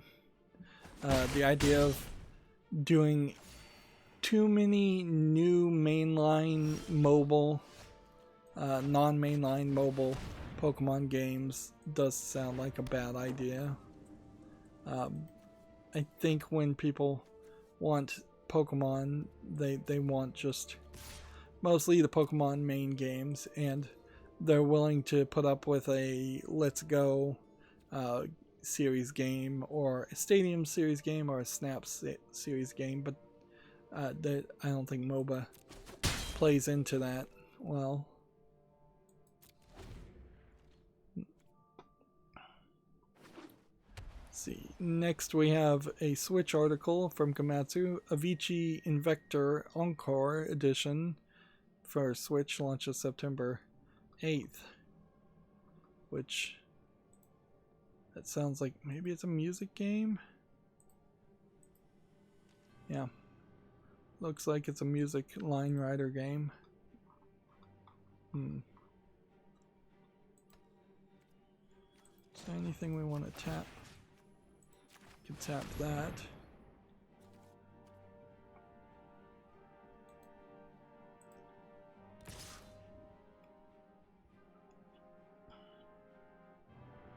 See, yeah, this card doesn't feel like it's necessary. Feels like it's just in the way. Gamatsu has an article here. Chris Tales, 9 minutes of gameplay. This looks like a RPG of some sort.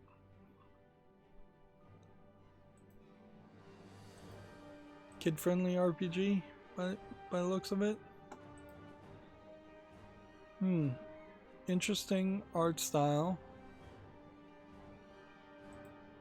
There might be enough here.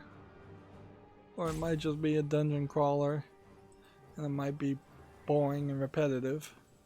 That is also a possibility.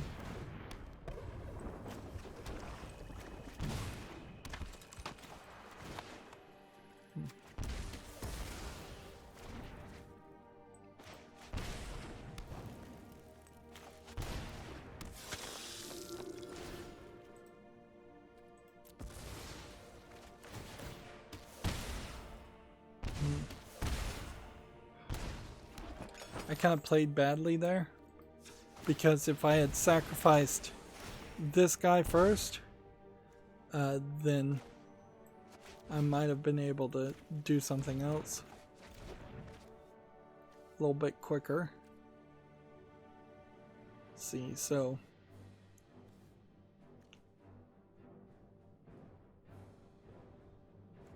whenever you gain life, so this should be 4, 8, 12. Let's see if this wins.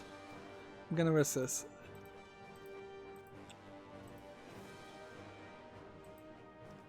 If it doesn't win, at the very least, nope, we'll lose.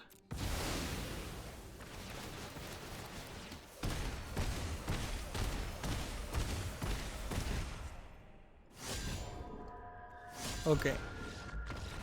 We did win, but we did it because we got lucky, not because the card worked that way. So that does point out some things.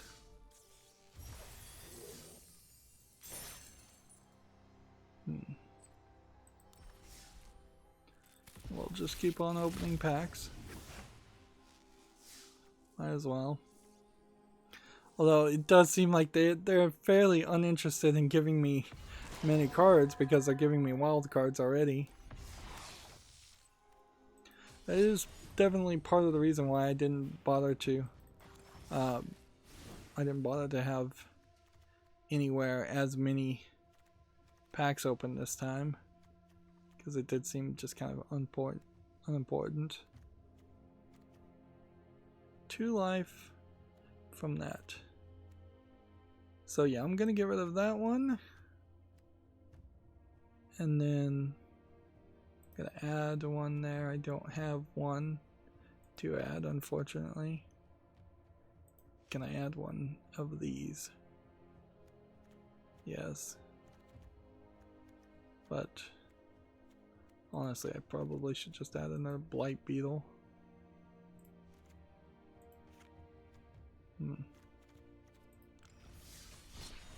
Just make a small little tweak.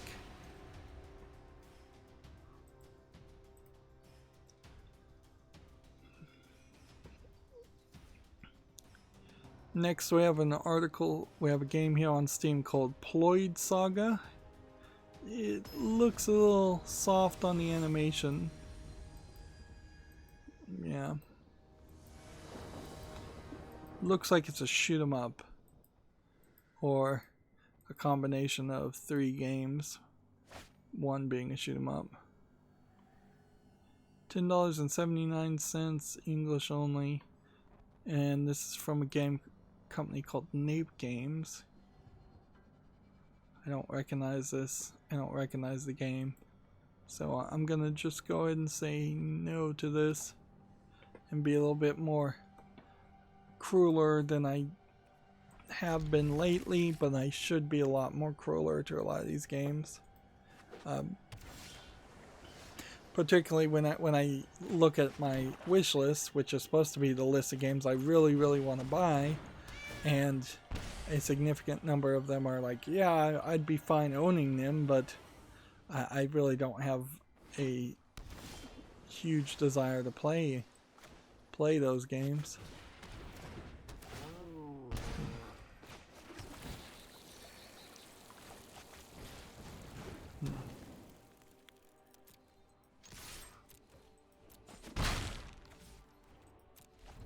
See, next we have a game on Steam called Vergorn. I don't know actually how you pronounce that. Like, it looks like it's an asset flip game though. Asset flip. It's free, so I guess the price is right. English full audio. I would have thought it would have been Celtic or Swedish or Danish with a name like that. Let's go ahead and do this. And do this.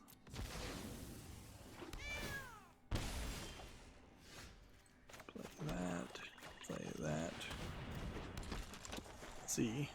Gamatsu has the Famitsu sales indicator. So, Last of Us Part 2 did sell 178,000 units compared to Animal Crossing, which has been out for apparently 3 months and is still going strong. Clubhouse Games 51 classic Nintendo things sold half of what Animal Crossing sold. Clubhouse Games has that game Hanafuda in it, and I saw the Game Grumps actually playing it, and I'm like, oh wow, I finally saw somebody play it enough for me to even begin to understand how you play with the Hanafuda cards. It's an interesting system where it clearly seems like the cards for Hanafuda were written for illiterate people, which in Japan that wouldn't make a lot of sense, that they wouldn't be able to read much, if at all, and so it is straight up pictorial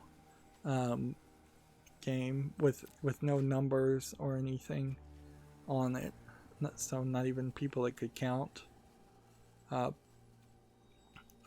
Although, yeah, I'm sure plenty of people could count. The game is just written in a weird way. And that's just one of the 51 games in that bundle. So it's a pretty good offering. Ring Fit Adventure is still selling strong, so I guess people can get that now. Harakanoru Toki no Nake Day 7. The Namco collection, or the Namco collection. Mario Kart 8 came out in 2017, still selling very well. Pokemon Shield and Sword combined are still selling fairly well. Splatoon 2 selling fairly well. Smash Bros. Ultimate and Minecraft Nintendo Switch Edition. So all of those games really just point to painting the one picture that as there's more people having to stay home and having nothing better to do with their lives in Japan, that there are more sales happening for the Nintendo Switch.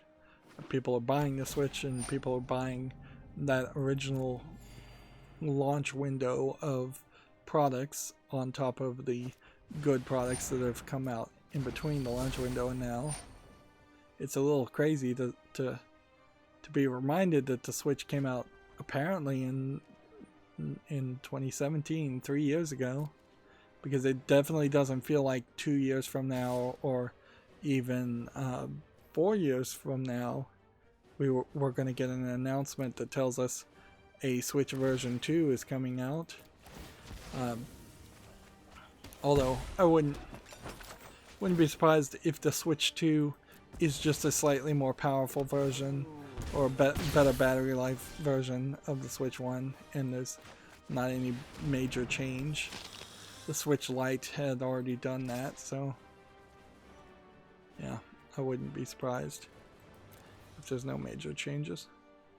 Number 12 is Last of Us Remastered, so a lot of people got Last of Us Remastered to play before playing the Last of Us 2. Xenoblade Chronicles, Super Mario Party, Brain Training Game for the Switch, Breath of the Wild for the Switch, Zumba Burn It Up exercise games are for the Switch. Although by the time you hit number 18, only 2,590 units apparently were sold, or unless these are in increments of 1,000 or 10,000, which I don't think they are.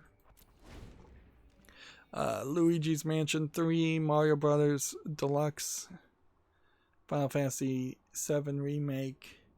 That one slipped fairly quickly. Grand Theft Auto 5. Yeah, Nintendo Switch is holding dominance amongst the top 30, with the exception of Animal Crossing New Leaf Amiibo Plus for the 3DS, and I'd say there's about 6 at most PlayStation 4 games. And when you see the actual hardware sales, yeah, 50,000 more units in Japan were sold for the Switch, plus another 23,000 units for the Switch Lite. Whereas, in comparison, the PlayStation 4 Pro, combined with the PlayStation 4, only sold 12,000, which is half of what just the Switch Lite sold. And they're still getting decent numbers for the new 2DS LL, including the 2DS, and the new 3DS LL, which sold only 121, which is still way better than the Xbox One and the Xbox One S, which barely sold 25 in its totality. No, 32, if I do the math right.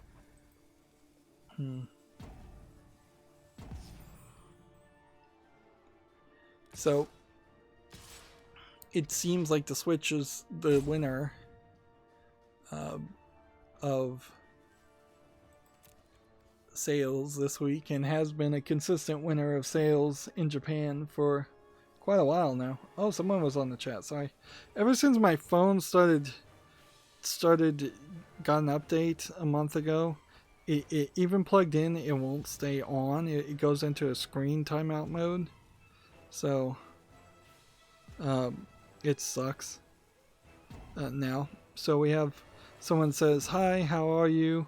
And then they put an emoji of a cat in the box. "Hi, sorry it took me so long to see your message and respond to you."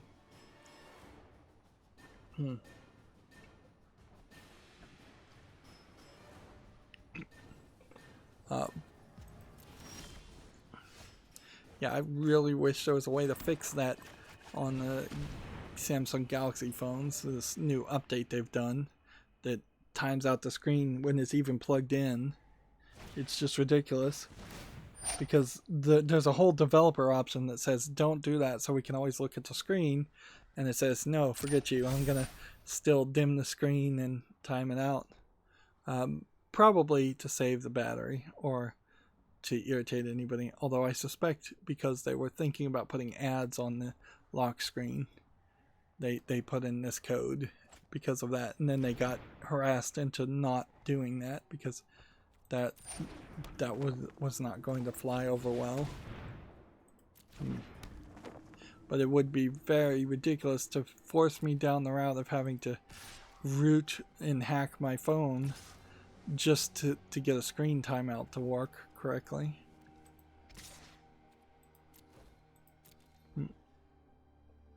To disable a screen timeout.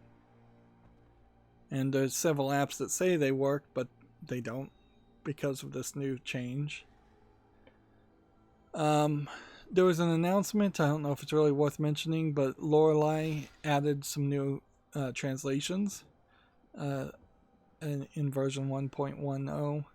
That is interesting, to say the least, and nice to see when game developers continue to work on their games and try to make them more accessible. That's good business on their part, and just good human citizenship in general to try to address as many people who speak as many different languages as possible. Next, we have a game on Steam that's just a bunch of Asian characters, and it looks to me like it is a Japanese version of 2048 or a Chinese version of 2048. I imagine these are just the numbers, and no, you're not matching numbers, you're matching brush strokes to spell something out. Yeah, this is the kind of game that would never translate to English. It's an interesting idea, but it would just never translate because you would have to have familiarity with the brush strokes required to make certain characters. So English is not supported, $1.97, Chinese only, full audio, allegedly. I am enjoying the fact that I don't have to pay much attention to the game and still win.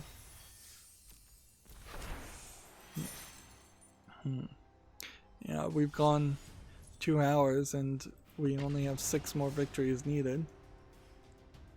Next, we have a game on Steam called Escape Game Fort Beyond, which seems like it is an escape the room game show in which you're playing escape the room puzzles, which then makes it kind of more of a believable experience. There's a British show called The Crystal Maze that's basically that idea, and I wouldn't be surprised if there's a escape game TV show somewhere. This does kind of look like somewhat asset flippy too, but there might actually be something to this. $25.99, English and French.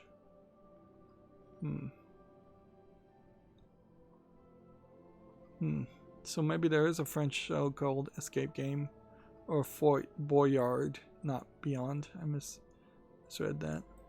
I'm gonna put this on the follow list. It's a very expensively priced, and it very easily could just be some low effort puzzles wrapped around a conceit to make it look visually more polished. In all fairness, though, most escape the room games and most puzzle games are either medium effort or low effort puzzles wrapped around a simplistic concept to make it more interesting. The game show idea kind of is a cool idea. I think you could tell a lot more stories and have a lot more variety in gameplay mechanics if you did just say that half of the people were just in a game show instead of having to bend over backwards to have a story happen and make sense otherwise.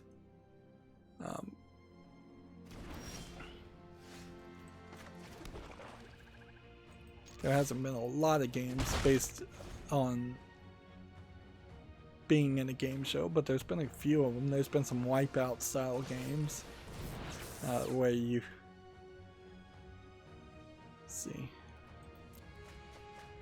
potentially are just a competitor in the TV show Wipeout.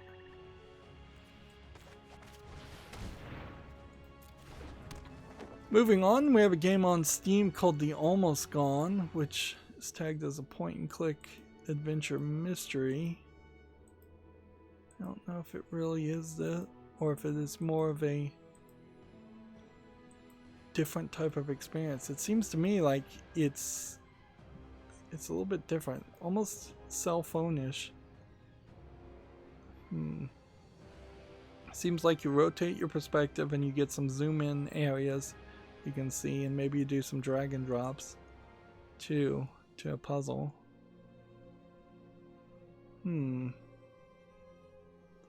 Interesting. $11.99, bunch of language supported. It has a first chapter free demo. This is what I would have wanted to see for all demos, is them to be mandated to be labeled as demo, to be play the first chapter for free, click now, and then the buy now button to always be right at that point. Although that does bring about an interesting question, is should you release a demo to a game before the final version of that game is available? Probably not. You probably should have your game 100% complete, then put out the demo. That way, if somebody plays the demo for 5 minutes, they love it, and they want to buy your game, they can do it. The only thing you're doing by putting out a demo for a game that isn't available for purchase is increasing the odds that somebody will either completely forget your game existed, or find out by playing the demo that they didn't think they're going to have a good experience with it. And I guess that is the risk of having a demo in the first place, but there's really, as I'm thinking about it at the moment, I think no benefit to having a demo of a game that's not available for purchase. It would be the equivalent of giving out free samples at a grocery store back in the day when they did that. I doubt they'll ever do that again. like they would give out free samples for new food products, but then the new food products were available for sale right where the free samples were being given in most cases. So if you gave out free samples for a food product that's not coming out for a month, particularly at the grocery store, there's a decent chance that by the time whoever ate the free sample, they would have forgotten completely about it by the time they go back to a grocery store to shop again. Anyways, moving on, we have a game on Steam here called The Legend of Hyperstar, and it looks like a pretty game, but I imagine this is one of those Chinese attempts at making like an MMO, and so it looks pretty, but there's no real game there. We can see it's rated mostly negative. It's early access, $5.39, English and Chinese. Let's see if we can see any of the reviews. Nope. The web server is down, but I don't need to see the reviews anyway, so I'm just going to close that page. Yeah, that was not going to make it.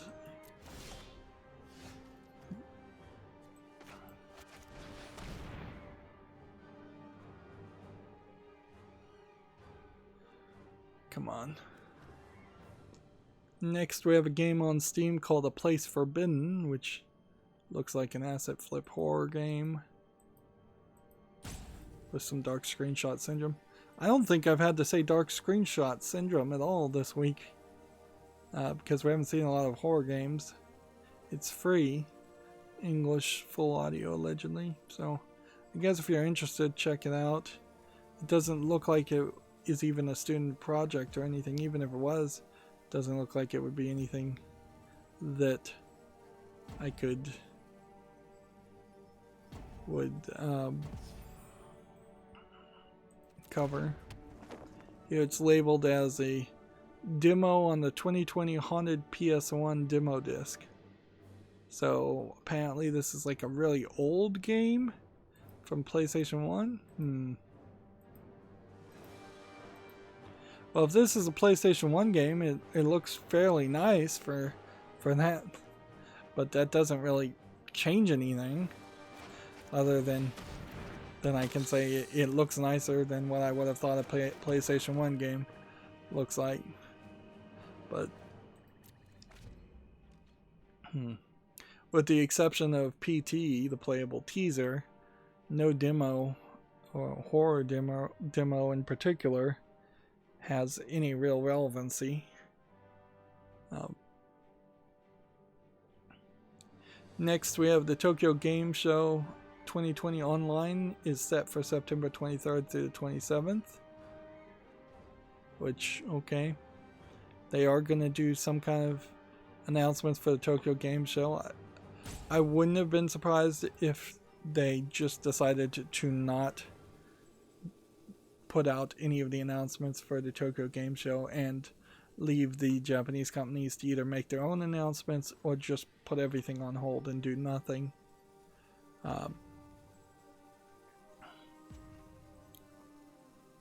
See, next we have a game on Steam called Keen, a One-Girl Army, which is a slide puzzle game where she seems to slide and dash in direct directions while also being kind of like a one of the rhythm games where the characters move on certain beats. This is already on my follow list. It's $14.39. We might actually be hitting a level of content that has just been waiting. It's been extra content we never got around to since Monday. That is a possibility. Next, we have a game on Steam called Dungeons of Trials. This looks like a dungeon crawler and might be using that maze engine that seems to be floating around as an asset that can be flipped around. Yeah, looks like a kind of roughly, kind of badly animated dungeon crawler. And you really would have to do something amazingly interesting to make a dungeon crawler sellable to me. $2, English only. the general idea of a dungeon crawler kind of falls flat, because it's just a guarantee of grinding, a guarantee of bad experiences.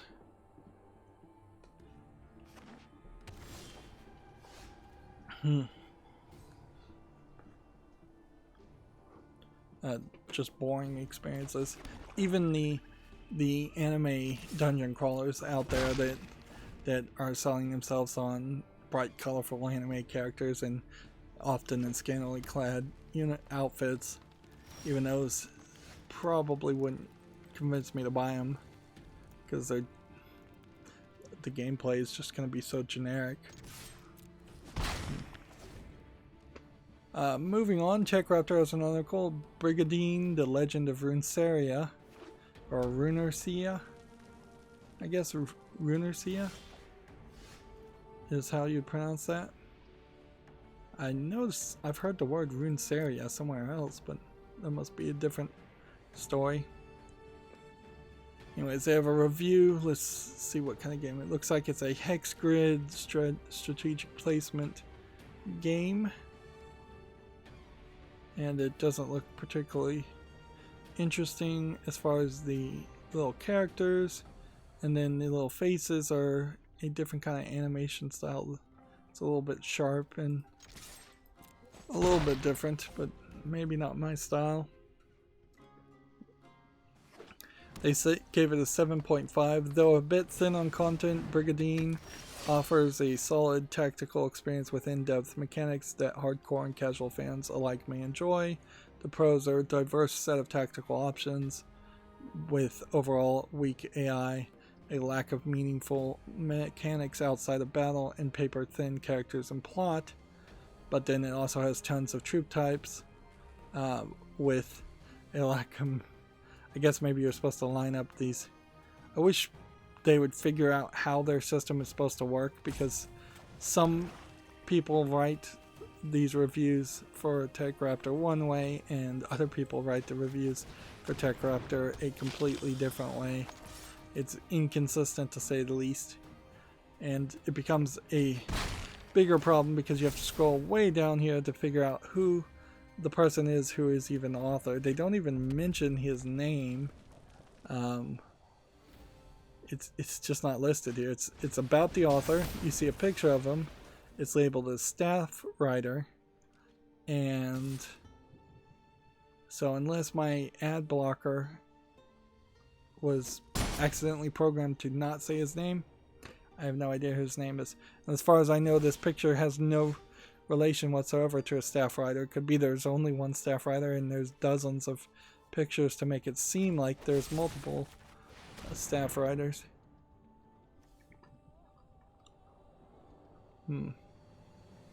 But to get back to the game itself, I'd say it's probably a pass for me. Yeah, I don't know how much I could put up with this art style. It's got kind of like a stained glass art style to it, which would be interesting on the cover of like a manga, but I don't know if every panel of a manga was like that, or every panel of a comic book was drawn this way, if my eyes wouldn't get a little tired and glazed over. Even in this image you can see there's just a ton going on. Even in looking at one character here, you have a girl with an earring, and then she's got lipstick, and she's got all kinds of shading in her hair, but then she also has this crown of leaves, and then she's got this high collar costume. And then you look at this guy, he's got a big old headdress, and he's got single strands of hair going. And then you look at this girl, and when you start looking at the outfit, it's just even crazier. And you've got another girl over here with a huge outfit, and you got another guy with a huge outfit, and then you've got another guy with a huge outfit. It's just a lot of detail in that, and it lacks a certain level of negative space that I think you need to have in a lot of art compositions and framing. Otherwise the image will just feel too busy and you'll exhaust the viewer, the audience, mentally. Moving on, Komatsu has an article, The Legend of Heroes Hajimari no Kisekai details Magical Girl Elisa RS minigame and more character episodes. So, this must be some new JRPG game. Let's see, minigame Magical Girl Elisa RS, which stands for R shooting, which maybe means rail shooting. Okay. And then here's more magical girls than what I would say this outfit is. And this looks more like a 3D shoot 'em up game. Wow, this minigame definitely looks way different than what the main game was showing me. Yeah, that looks very, very different. Okay. Yeah, one of these feels more like a Tales of Cold Steel style game, and then the side game is straight up into a standard magical girl fantasy game. But I like when stuff like that happens every now and then, because it does potentially open up a possibility of bringing in a different audience, or allowing the creator of an art piece to go in a different way and just have some fun and go on a break. The spin-off OVA or OAV style anime shows, direct-to-DVD animes that they would make, where they would have a TV series that would be serious, and then the OAV would be non-serious or set in a different universe completely. And they've kind of stopped doing that. Next, we have a game on Steam called Aim Master H, which is just a low-effort shoot the target game with the promises of sexual content for $2.39. It is Friday, so I'm not surprised we're seeing adult content, but it does also seem like adult content is pretty much just going to come at any point nowadays, or at least for a while that seemed to be the case. If we see no adult games at all for the next week until next Friday, then I would potentially buy into the idea that they are back to kind of holding everything until Friday, so there's no press releases around it and there's less hype.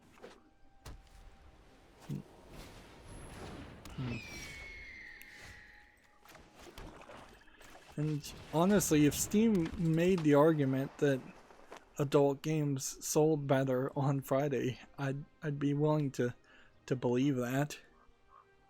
Yeah.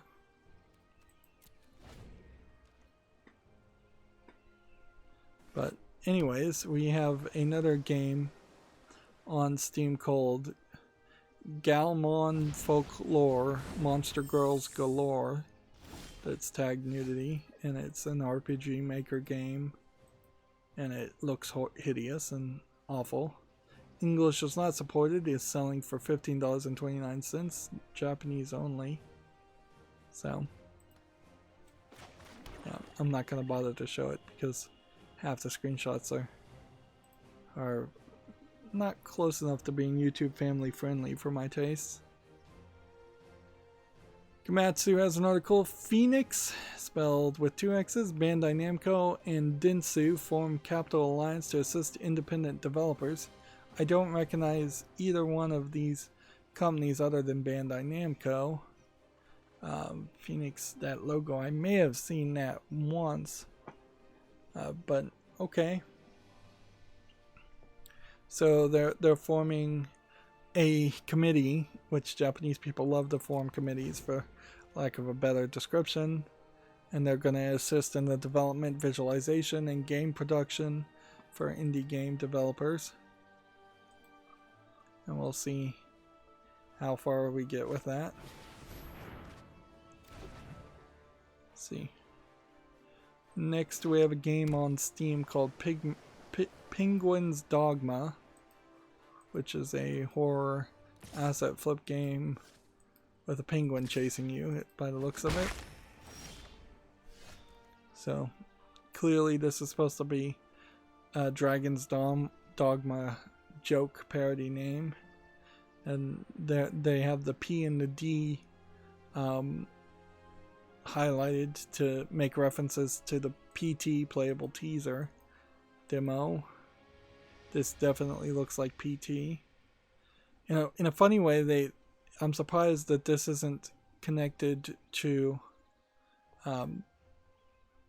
Disgaea, because the Disgaea series has a penguin, or a lot of penguins. But yeah, I don't see a connection there.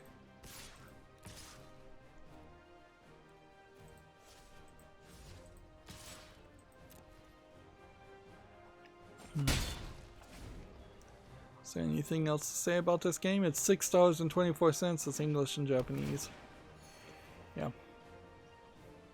There's nothing more to say there. And see, I'm in a weird position because apparently I have a lot more games open past the Humble Bundle point, and I don't know why that would be the case. Let's see. Next, we have a game on Steam called DMLC, which looks like it is a visual novel that very possibly is not translated to English. It's tagged as an adventure, choose your own adventure, and comedy. English not supported, $29.99, Japanese only. Yeah. I don't know why you wouldn't just call this a visual novel, though. It seems fairly much like it's a visual novel. Although there is a heart bar here that might indicate that you actually have some kind of life points. But I don't know if that is enough to justify making the argument that it's not a visual novel when it still looks very much like a visual novel.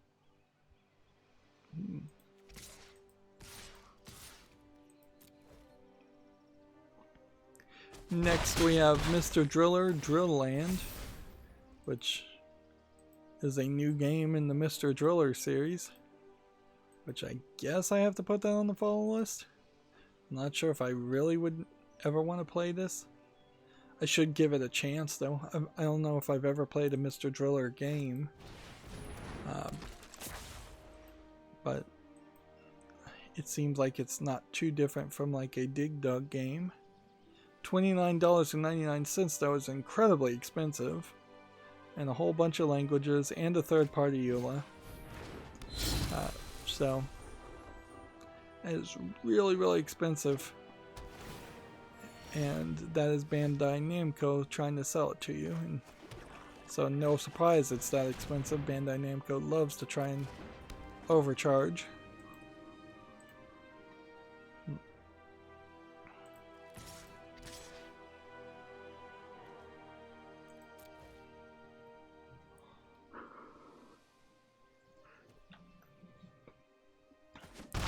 Moving on, Gematsu has an article here. Puzzle Bobble VR announced for Oculus Quest, which that's interesting because that would be a new spin on the Bubble Bobble, Puzzle Bubble genre, taking it from a flat 2D game into a 3D game. Let's see what this article is. It's caught my attention. Let's see. Seal No Surge DX and AR No Surge DX announced. Platforms and release date not announced. That's not a lot of information. Let's see. It was first released for the PS Vita in 2012.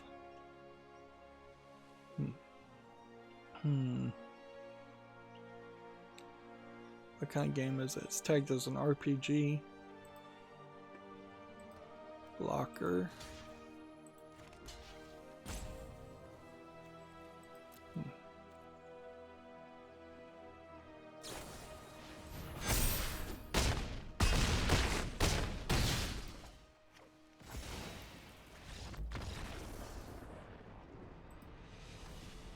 Wow, he took me out in one turn.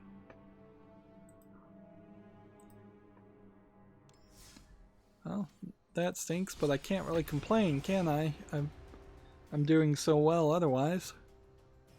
Gamatsu has an article here. Bubble Bobble 4 Friends for PS4 launches in November in the West alongside a Switch update.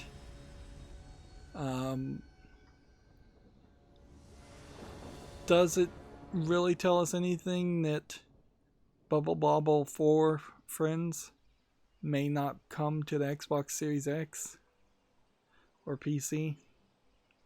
Not really. I don't think so, at least. It would be nice to see that. See games like that come to the PC and the Xbox Series X, but old arcade Bandai Namco games that aren't going to have a lot of relevancy even in Japan, like, that kind of doesn't matter. But it definitely doesn't help the Xbox Series X. The only thing I could think that's really going to help the Xbox Series X in Japan is the fact that the PlayStation 5 looks like it is going to be an incredibly large piece of equipment and not potentially fit on people's shelves. So the PlayStation 5 is going to be the console that people are going to get 2 jobs to get a bigger shelf, whereas the statement that was once made was the PlayStation 4 or 3 was going to be the console that was going to be so good you were going to get a second job to afford it. Which that was just an incredibly tone-deaf, ridiculous statement to have a PlayStation executive say. Next we have a game on Steam called Bring Dad Home, which is apparently a game where your father is drunk and you're protecting him from the many dangers of the world as he slowly wanders in what could only probably be an infinite runner in different levels. So this is $2.24 with a bunch of languages. I think I'd be willing to put this on the fall list. It's cheap enough. It looks like it might very well be a funny enough game to spotlight and say, yeah, this is one of those joke games that we've all seen and we all know. But it does have some reason to actually be shown off compared to the many joke games that have no reason to exist at all.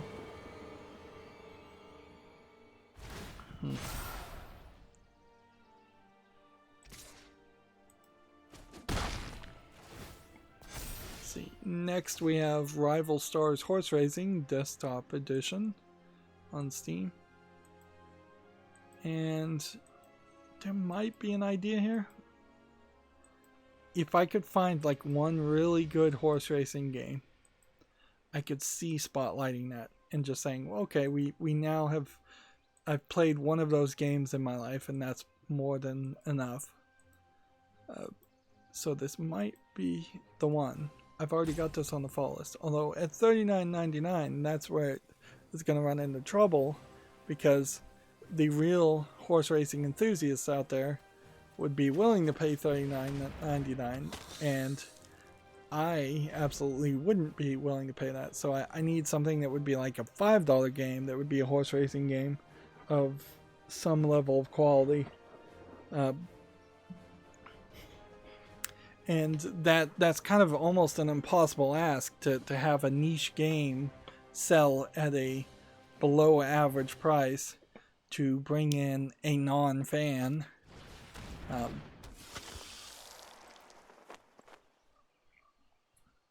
see. Apparently, Alpha Dia Genesis is on. Alpha Dia Genesis is available for pre-order on Xbox One. This is another JRPG looking game. I don't recognize it though, so it may very well have never come to Steam.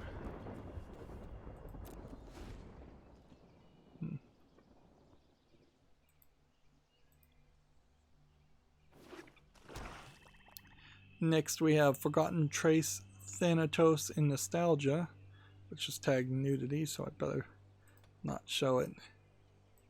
It's looks like it's just another visual novel. It's not even widescreen. And there was one screenshot that kind of showed the butt, so in the background. It's selling for $8.99 for Chapter 1 Complete Edition, which is questionable what they mean by Chapter 1 Complete Edition. That seems like contradictory.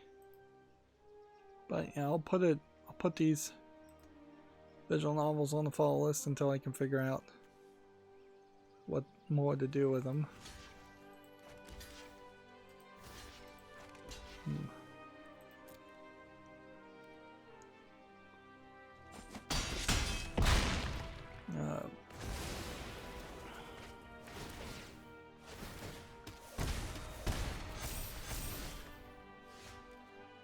Okay. Let's put this on the field first. Put this on the field. Let's put this on the field. Let's put this on the field.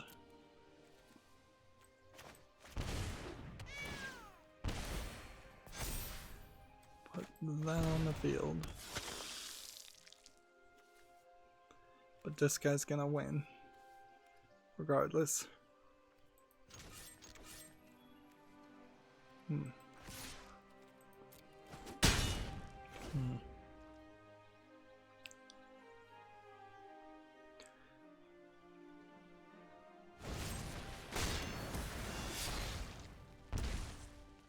Twitch support was having more trouble, where view counts were not accurately depicting the total number of viewers. On the 24th, they think they fixed it.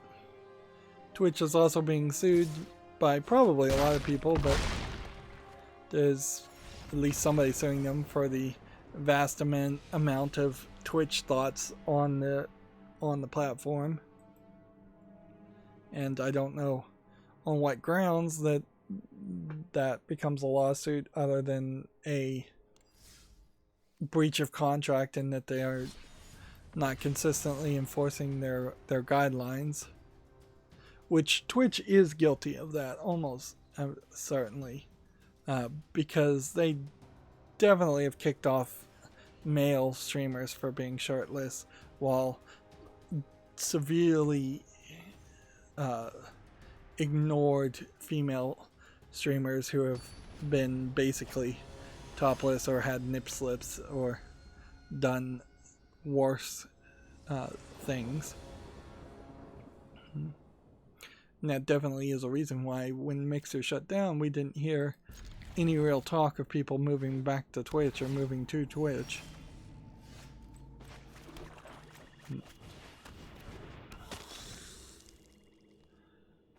Moving on, we have a game on Steam called Ancient Evil, which I don't know how this actually plays. A real-time tactical puzzle game where you need to pass severe tests and win the final battle. It's almost like a movement strategy placement game with some puzzles in your paths.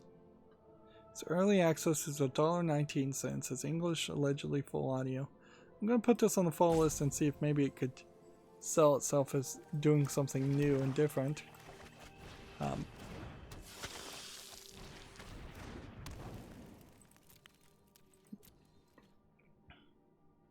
Take note, we've stopped getting the free wins and disconnects. That only seems to happen when the servers are having trouble, where I'd like to see it happen more often. Next, we have a game on Steam called Click Monster, which is just an idle clicker against monsters. I don't see anything here of interest. It's early access. It has no reason to be early access. It's $1.19, English only, 6 achievements. We're starting to see more things be on sale for $1.19 instead of being free to play. And there was definitely a period about 6 months ago where we were starting to see a lot of games just creep up in the base price, where they were selling for $2 or $3, or even 99 cents when they should have been closer to 64 cents.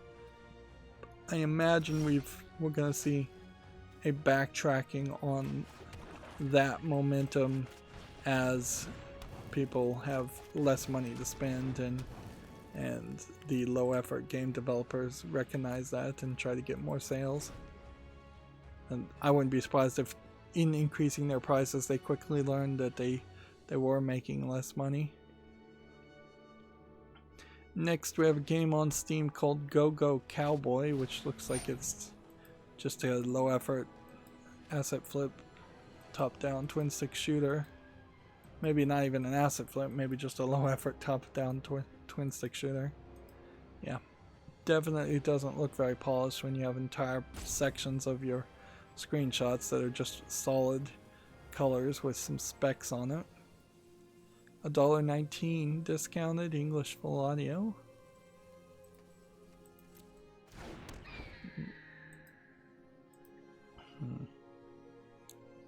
Next we have a game on Steam called Hard Driver, which is apparently a shoot 'em up where you're driving a flying car. Yep, again, looks like a silly joke game. Seems like they didn't really put a lot of effort into it. It's $1.19, English full audio, 6 achievements. I wonder if 6 achievements is a new minimum and you have to have at least 6 achievements. I don't know why that would really change anything though, because it would be still fairly easy to ensure that that 6 achievements are easily accomplished. And unless Steam was going to do something particularly cruel, like say we're going to remove achievements from your game if we find that 80% of all players who've played the game for more than 2 hours have all the achievements, I think that wouldn't fly very well.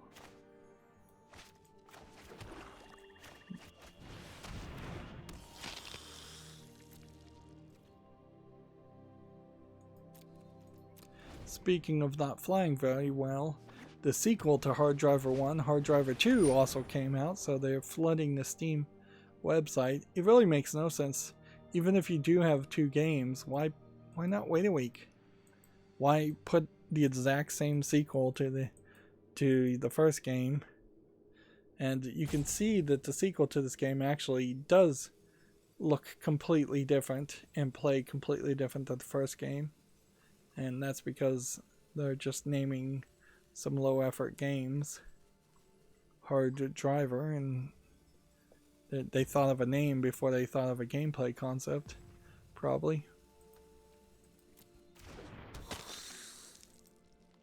It'd be very easy for Steam to tell people that they can't put more than 1 game per day out.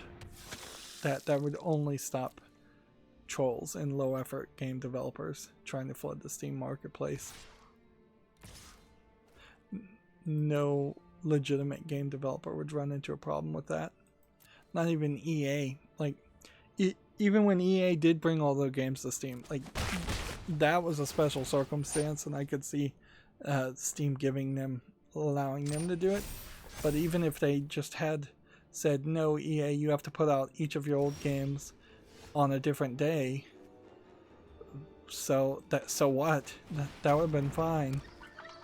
That would work perfectly fine to say Mirror's Edge Catalyst comes out one day, the next day is Dead Space 2, the next day is some other game that EA had. They had plenty of games. They could have had a whole week of announcements.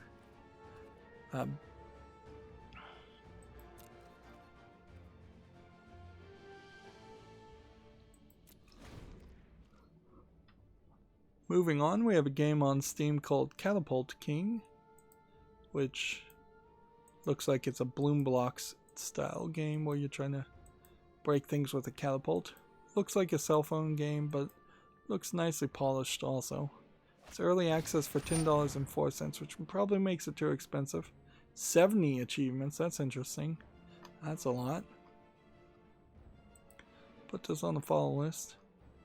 But it does seem fairly overpriced.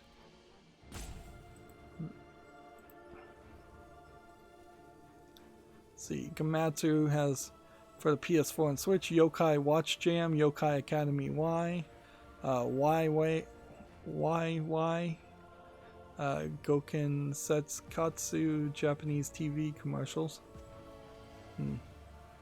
These definitely look like different characters than the yokai characters I've seen before. But I guess maybe they moved to a new generation. Yokai Watch being still second fiddle, I would say, to Digimon and Pokemon by far. I'm not sure if many, if any, of those games have ever made it to the West. I think maybe one or two of them have. Okay. Let's see. What we want to do is we want to block things that we can block.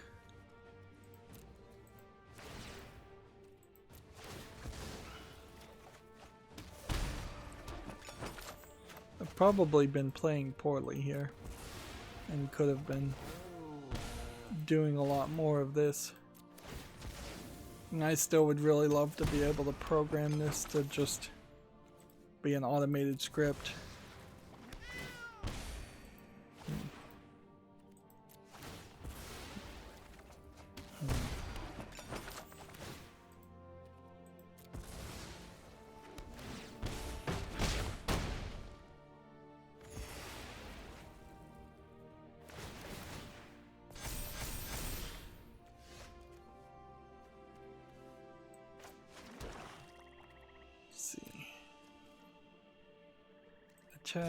Attack.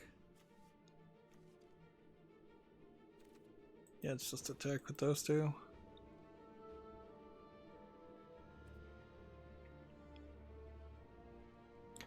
Next, we have a game on Steam called The Rig, A Star Map to Murder, which seems to be a VR kind of horror space murder mystery game. It's $12.74. It requires VR. It's English only. Put it on the follow list, but that's about as far as it could ever go. Is considering it requires VR headset.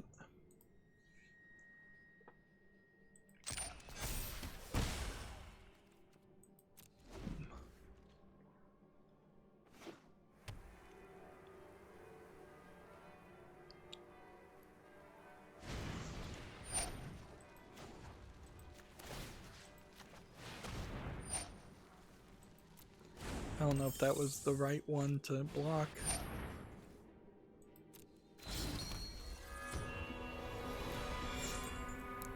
Next, we have a game called Lisa's Memory, which looks like a shoot-'em-up game. I'm getting sleepy. Man, I really gotta figure out a way to stop getting sleepy. Yeah, this looks like a kind of weirdly animated but kind of poorly animated platformer shooter game.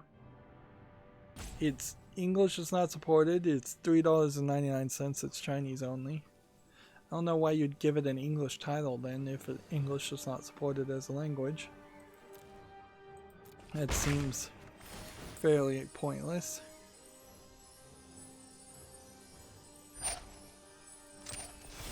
See, Gamatsu has an article here for the Switch. Ninjala downloads top 1 millions. Free-to-play battle action game was released on June 24th. But it does have a lot of microtransactions in it. So I still don't think it's going to be as popular, as good as Splatoon. because of that. I think it's not going to get the advertising and the push that Splatoon would have got because of Splatoon being a Nintendo first-party title, I think. And it's not going to get the audience that it could have gotten if it had just been a standard game with no microtransactions. And now I'm kind of wondering if we won't just see a Splatoon 3 come out and eventually blow it out of the water.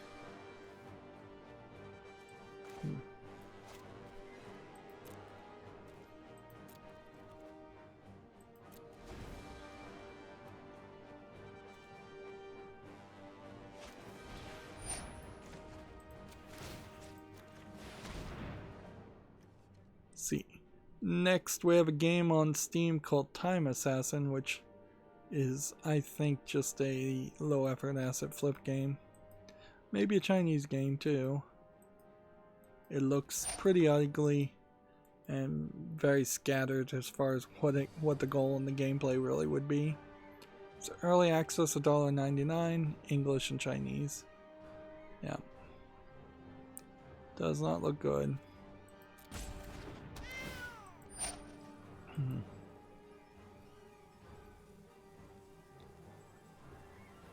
See, next we have Conspiracy Field Fog Shadow, which is tagged as a puzzle RPG game, but looks to me like a visual novel game.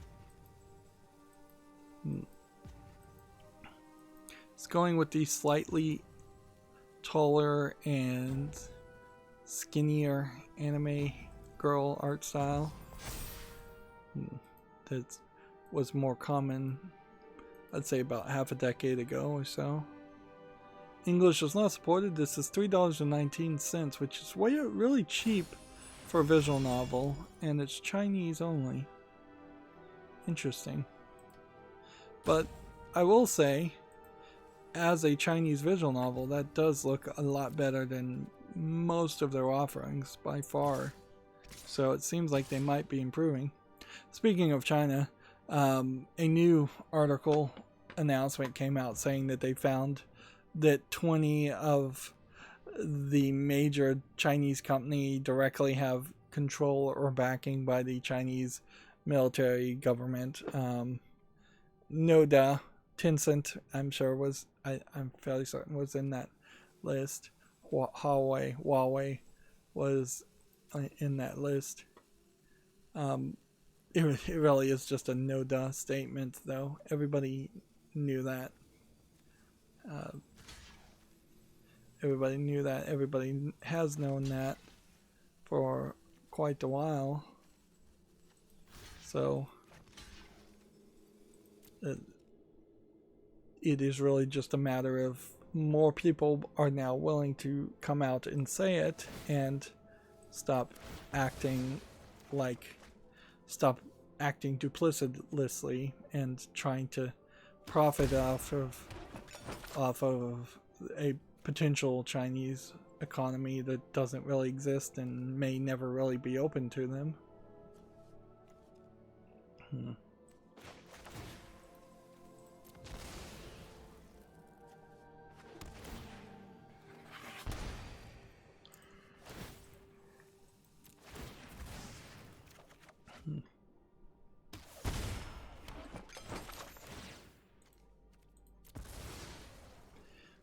But on the other hand, let's say Tencent, since we know that's a video game company that almost certainly does have some financial backing and direct control, if not implied control by the Chinese government.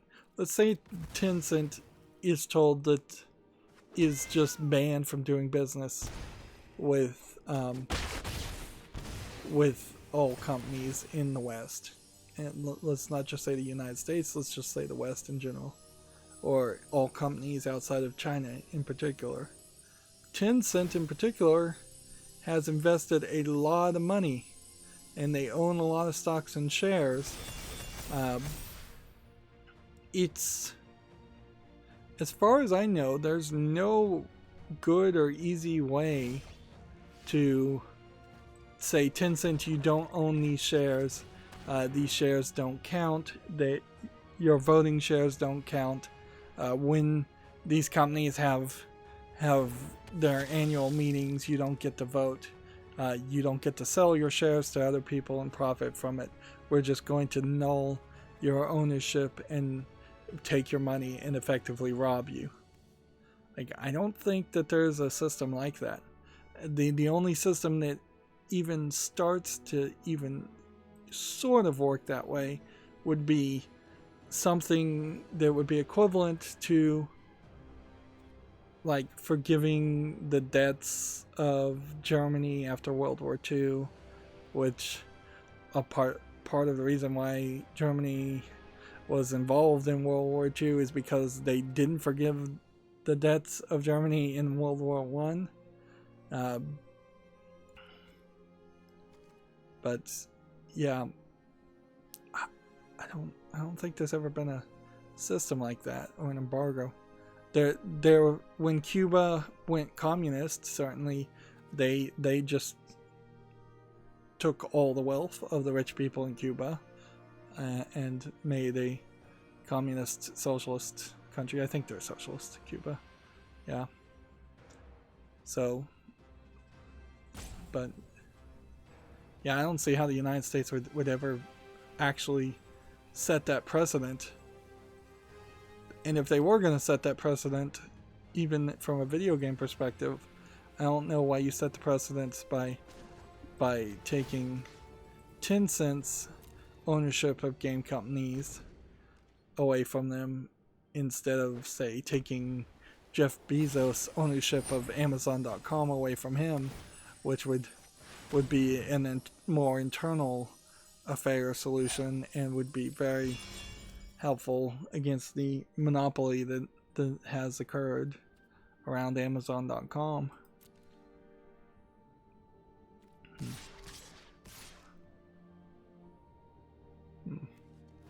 Even when rich people are found to be downright criminals, it's close to impossible for an average person to recover any of the money that they stole.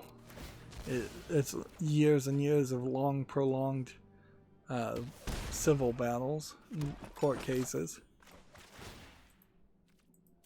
At best, you end up transferring the money that was stolen from the hands of the thief to the hands of a lawyer. And class action suits don't really work to solve that problem.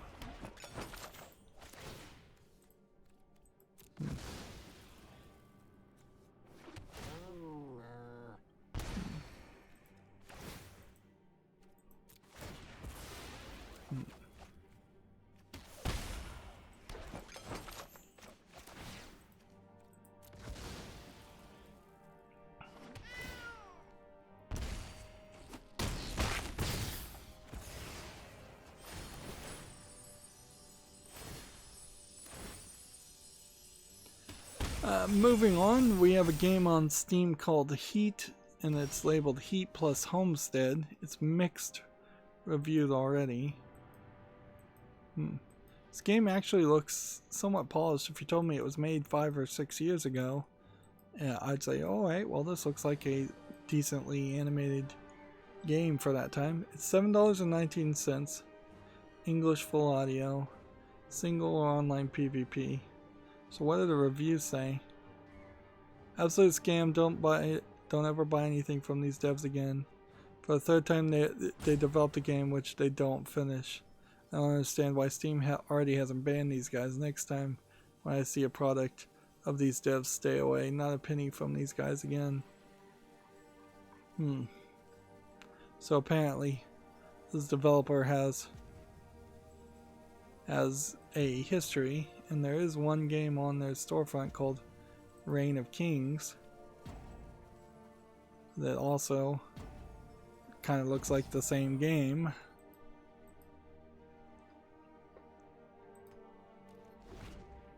And that criticism does make a very good point as to if games are getting half reviewed negative, you should probably pay attention and see what's going on. It seems like it's fairly easy enough to buy positive reviews to keep most games out of the mostly negative category, and so a lot of things are flying under the radar, at least for a while. Enough for people like me who's looking at every single game that comes out to see them.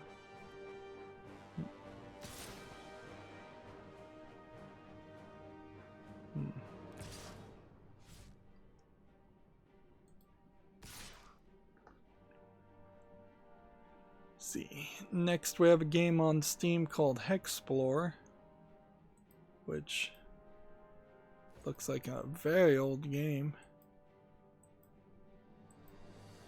Looks very, very old. From Mirrorsoft. $4.54. English full audio. Well, I don't think this game has any relevancy to me. I don't recognize it if it was an old like DOS or Windows 95 game. I don't see anything in the description that says it's actually an old game. So as far as I know, this is a brand new game that is just being released at this point.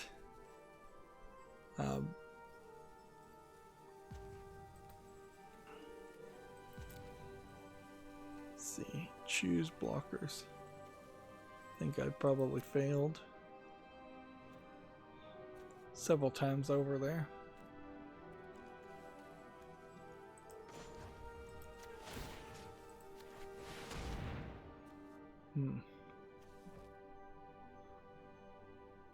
I can definitely say that this cutscene, this animation, looks familiar in the sense that, not that I've seen this specific animation, but I definitely have seen games like Dungeon Keeper had animation like this, and maybe the first Diablo game kind of looked animated like this. So if this was a brand new game using very old technology to look like a very old game, they're doing an extremely good job at it.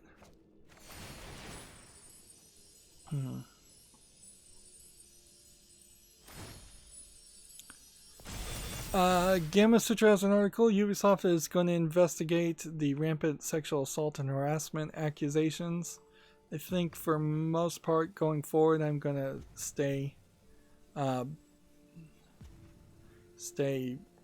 quiet on a lot of these accusations and this stuff going forward. It seemed, in retrospect, when I thought about how I felt about it and how I was giving my opinions about it when these Me Too accusations came out, that I was probably not being as objective as I should be, or even willing to consider the accusations were valid and accurate, which definitely, since I was not bothering to actually read all the articles, opens myself up to just looking like a jackass if it turns out that there is even one accusation amongst the groups of accusations that is true. I'm still not anywhere closer to the believe all period or believe all ... concept, but I should be skeptical on both sides. And regardless, even if there has been kind of an increasingly large number of false accusations that have been placed, or if not false accusations, severely exaggerated accusations.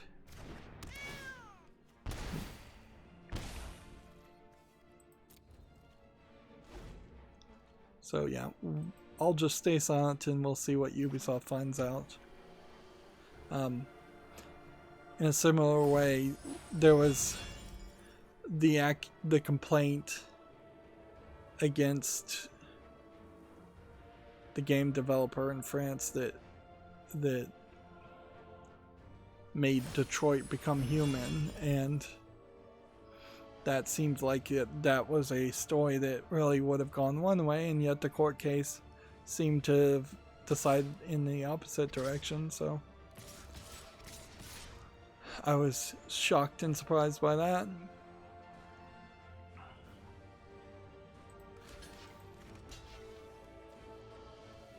Let's see.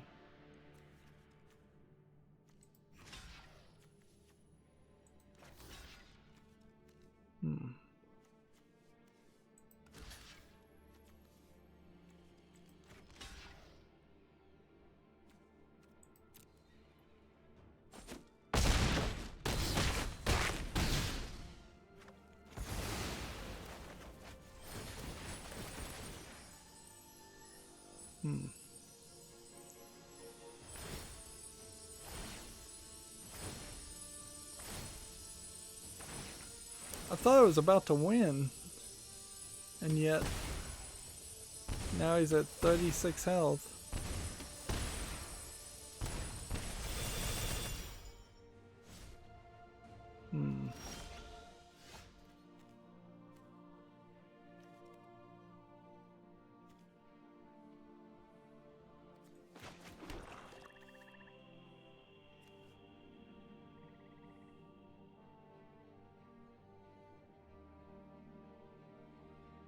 Creatures you control gain lifelink until the end of the turn. Well, I guess we'll do that.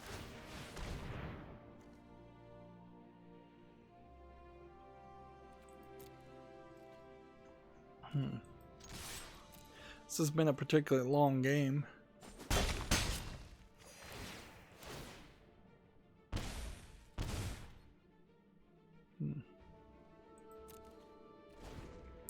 Next, we have a game on Steam called Midnight Renegade. This will probably be the last game we play too. This looks like nothing, just incredible dark screenshot syndrome going on here. Free to play, English only, nothing of interest. Let's see. Can't tap.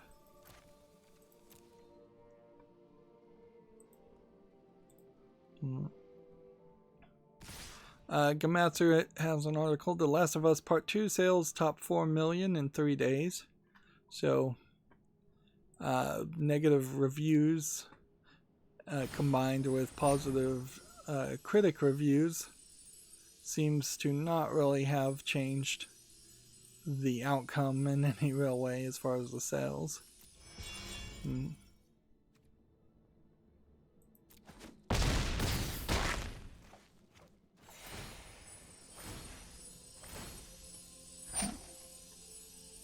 I think we already talked about this, but Apple TV is getting the Xbox Elite Controller Series 2 and adaptive controller support. I'm still a little disappointed, though, that they didn't really add anything new as far as the Xbox Series X controllers. But I guess they can't really add anything too new. Yeah, I guess as long as they have a commitment to backward compatibility, you can't do anything, can you? You're just forever stuck in this situation where you have to have a controller that at least has all the abilities that the old controllers does, and maybe you can add a new button here or there, but that new button will probably not get used that often.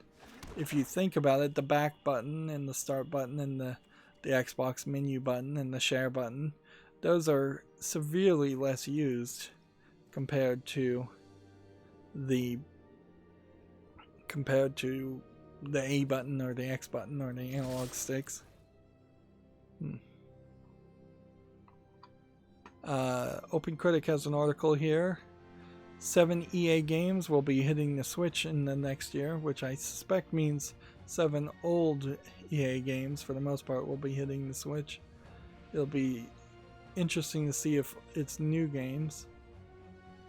Burnout Paradise Remastered is old. Apex Legends is kind of new, but not brand new. FIFA 21 might be brand new. Lost in Random I've never heard of. Plants of Zombies Banner for Neighborville is old. Need for Speed Hot Pursuit Remastered is old. And an unannounced Velen Studio game. We have no idea if that's old or not, but I would assume it would be new since it's unannounced.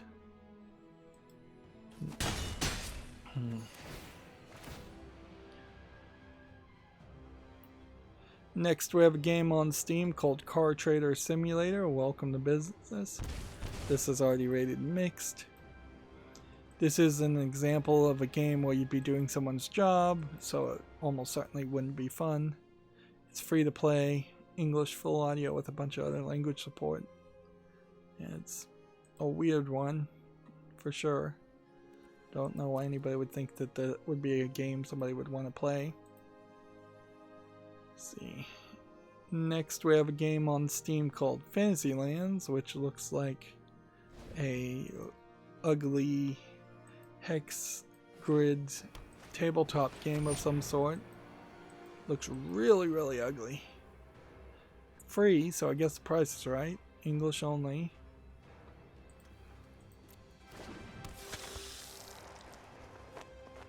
And we've been going about 3 hours now, and I'm ready to wrap up. Next we have a game on Steam called Run, which is an ugly infinite runner game from the looks of it.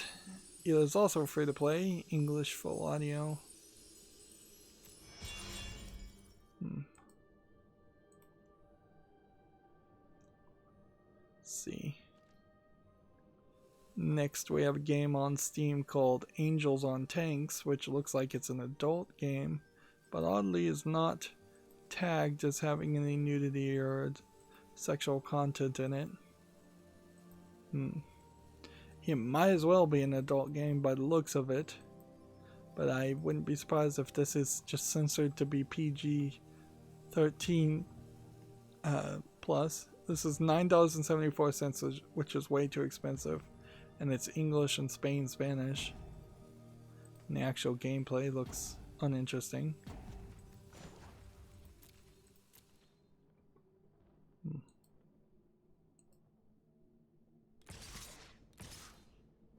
And then we have another tank game right next to it called Tank Narok, which looks like it's a top-down twin-stick shooter game of no real interest. $4.89. Yep. 32 achievements, English only.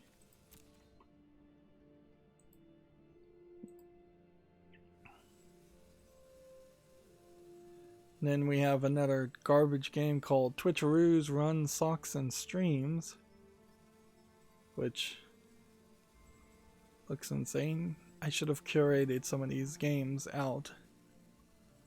This is free to play with a bunch of languages, and apparently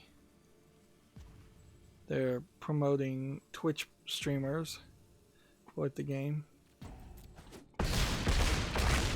Which is the last thing I want to see, is that video game streamers start putting out their games on Steam just to act as advertisements for themselves. Even the PewDiePie games aren't really good enough quality to deserve to be on Steam.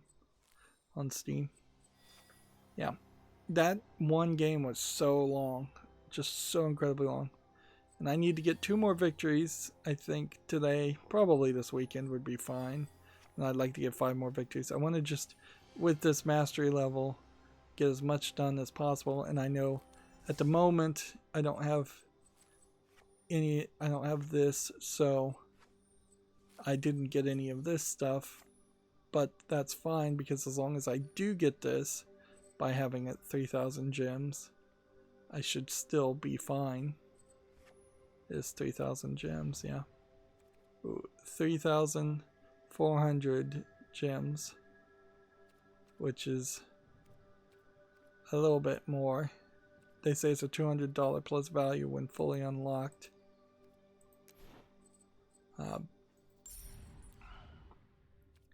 Meanwhile, we have a daily deal for another pack on sale, so we'll take it. And we'll open it up.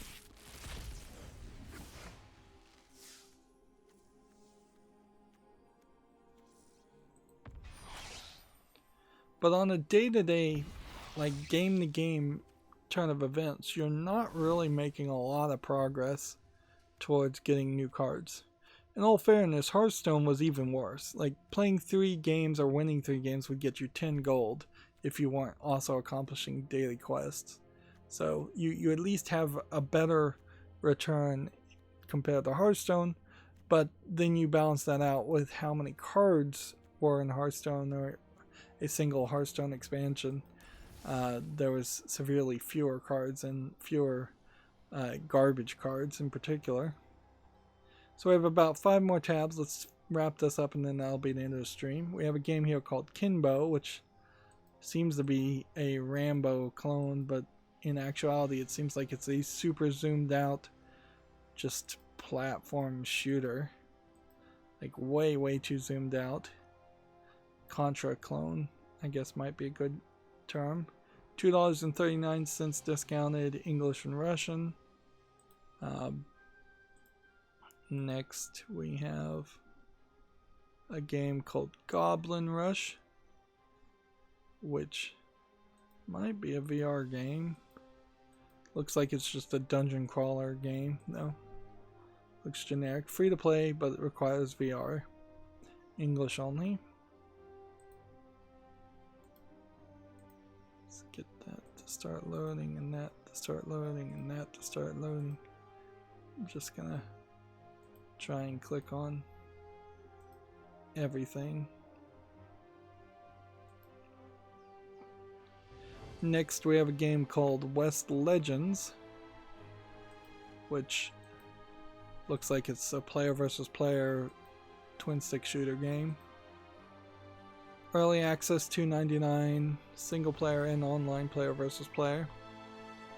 I don't see anything particularly interesting there. Here we have this game called Little Witch Nobita, which we saw this game and we put it on the fall list and it got more coverage and it got more people's attention than I thought it would. So it is overwhelmingly positive right now. It's still an early access game, but people are really interested in this. Apparently this is actually a rather hard game because I saw people describing it as a anime witch / Dark Souls game. It's $8.99, so we'll keep an eye out for this on the fall list. It would be nice definitely to see more games that end up on the fall list when I do a fall list cleanup that are overwhelmingly positive compared to most of them just being never reviewed or reviewed mixed at best. Here we have a game called City Runner, which we'd seen a game very similar to this in the past week or so, and clearly this is just a low effort asset flip for $4.99, English only.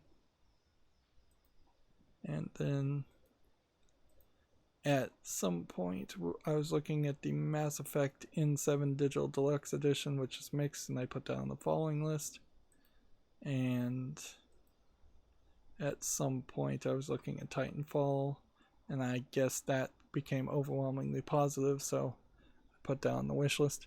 It does seem like a lot of the EA games that came out and still have EA Origin, but a lighter version of EA Origin. It seems like people have stopped kind of review bombing them just because they're EA games that have Origin in them, and now they are getting more realistic reviews. But I was going through my wish list and putting things like Star Wars Battlefront at the top because it's a kind of highly relevant game for Star Wars fans. I could see playing that, or and there's definitely a lot of games on in my ranked order on my wish list that are kind of iffy and kind of irrelevant, so I'm trying to sort it a little bit. There's only so much sorting I can do because my wish list still has like 2,500 games on it, and I don't really plan on going on much of a shopping spree to adjust that and reduce that number. Yeah, I just don't I don't think I'm going to be doing a lot of that. A lot of me getting 500 more games is probably also the equivalent of me buying enough games for the next 5 years, because I've just slowed down, just gotten slower. Alright, and now I'm trying to get the Humble Bundle store to load, and while that's happening, I will look at my Twitter feed. Yes, Your Grace is now available for Xbox One. That was a game that came and went real quickly. And let's see if there's any other bits of news. The one thing I would say I would have liked to see with Steam points is for them to turn into a way of buying a credit or buying a game. That's the one thing they don't do.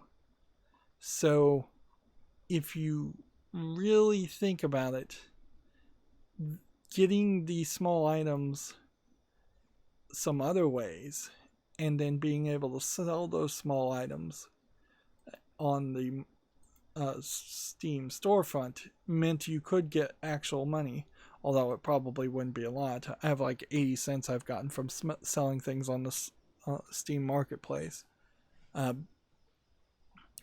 There was a chance there, though, you could have actually bought a 99-cent game. With the Steam point system, they are locking out any of those small items that you buy with points as being so that they're not tradable or marketable, which means you can't sell them for real world money. So it is a lock-in system instead of a open market system.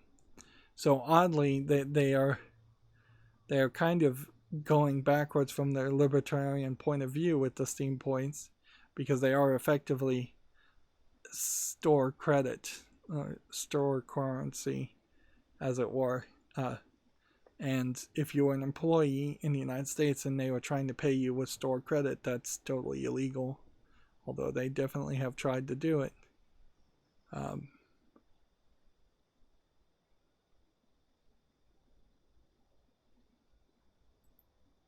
See. Still going through my Twitter feed. I stopped there for a second.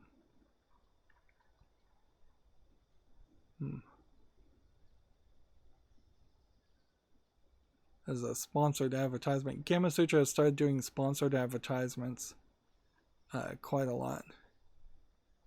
APB Reloaded is removing loot boxes. We might be seeing the end of loot boxes in general, but I don't know why how the Steam point system would integrate into the idea of the death of loot boxes, if it does, or if it's something completely unrelated, which it very well might be a completely unrelated decision. Let's see. Well, 2 hours ago, there was a breaking news that Microsoft is going to permanently close nearly all of its retail stores. So, yeah, I don't know how they would be a payment plan for the Xbox Series X now, because the only way I could have imagined that to work would have been through the retail store.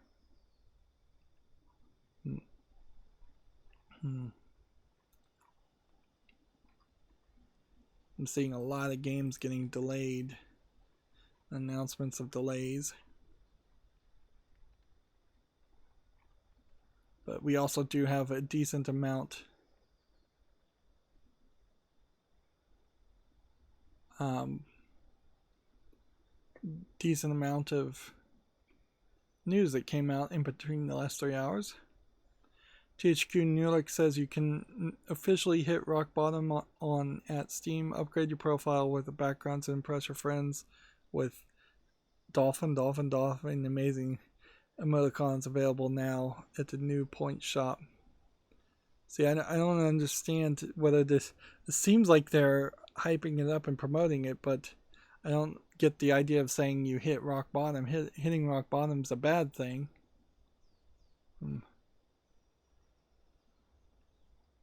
Oh, I guess maybe... Oh. THQ Nordic is talking about the SpongeBob SquarePants emoticons. Here it is. Here. And Bikini Bottom was where SpongeBob SquarePants lives, so that's a weirdly phrased weirdly phrased way to advertise it for people not in the know, because it really does come off as just that they're insulting people.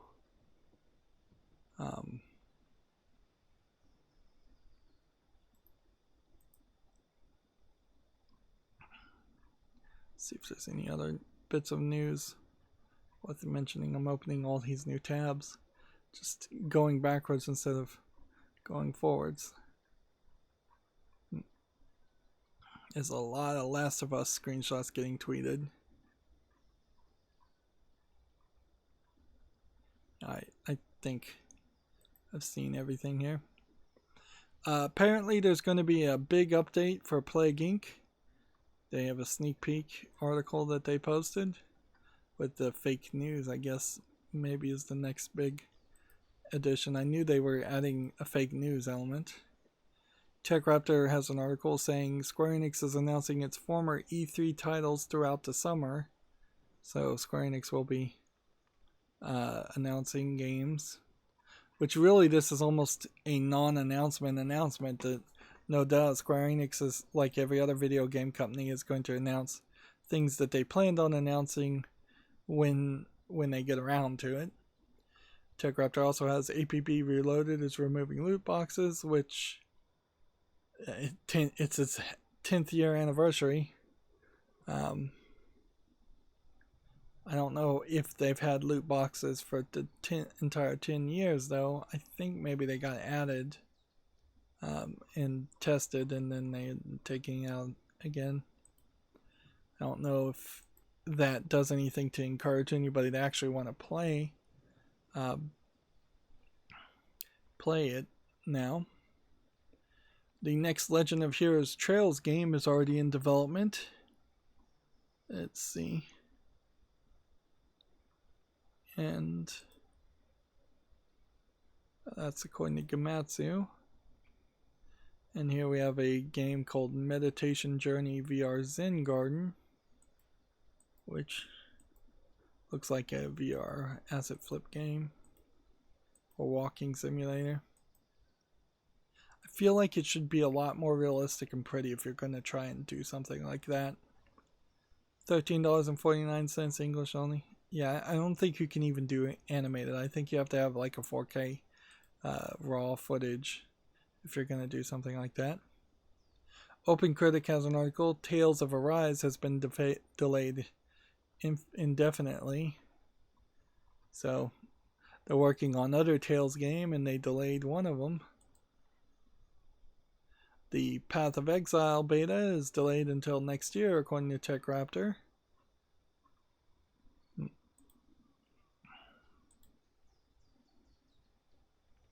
And let's see.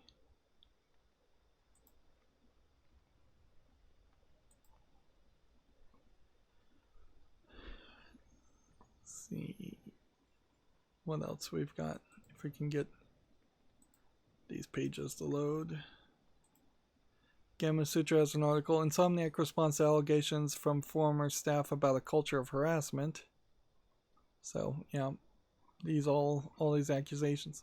Part of the problem, I think, with the Me Too movement is the concept of putting things out all at the same time, because it becomes background noise.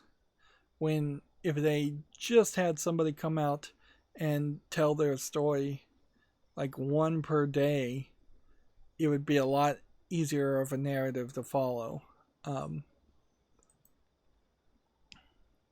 In the same way that if CNN was going to try and list everything they hated President Trump for doing, their narrative is a lot better for them to be a 24-hour news network that just talks about the latest thing he's done, compared to trying to every single day give off this long list of narratives of things he allegedly has done since day one. People are somewhat stupid, in, for lack of a better explanation, and a more boiled down and simplistic narrative often is a better way to tell a tale than repeating things or saying everything at once. Sometimes less is more. Okay, so then that brings me to the Humble Bundle store, and doesn't look like there's any new Humble Bundles. There's a Humble Choice, and I guess I totally have just missed out on the Games for Change bundle. I think that is just gone forever.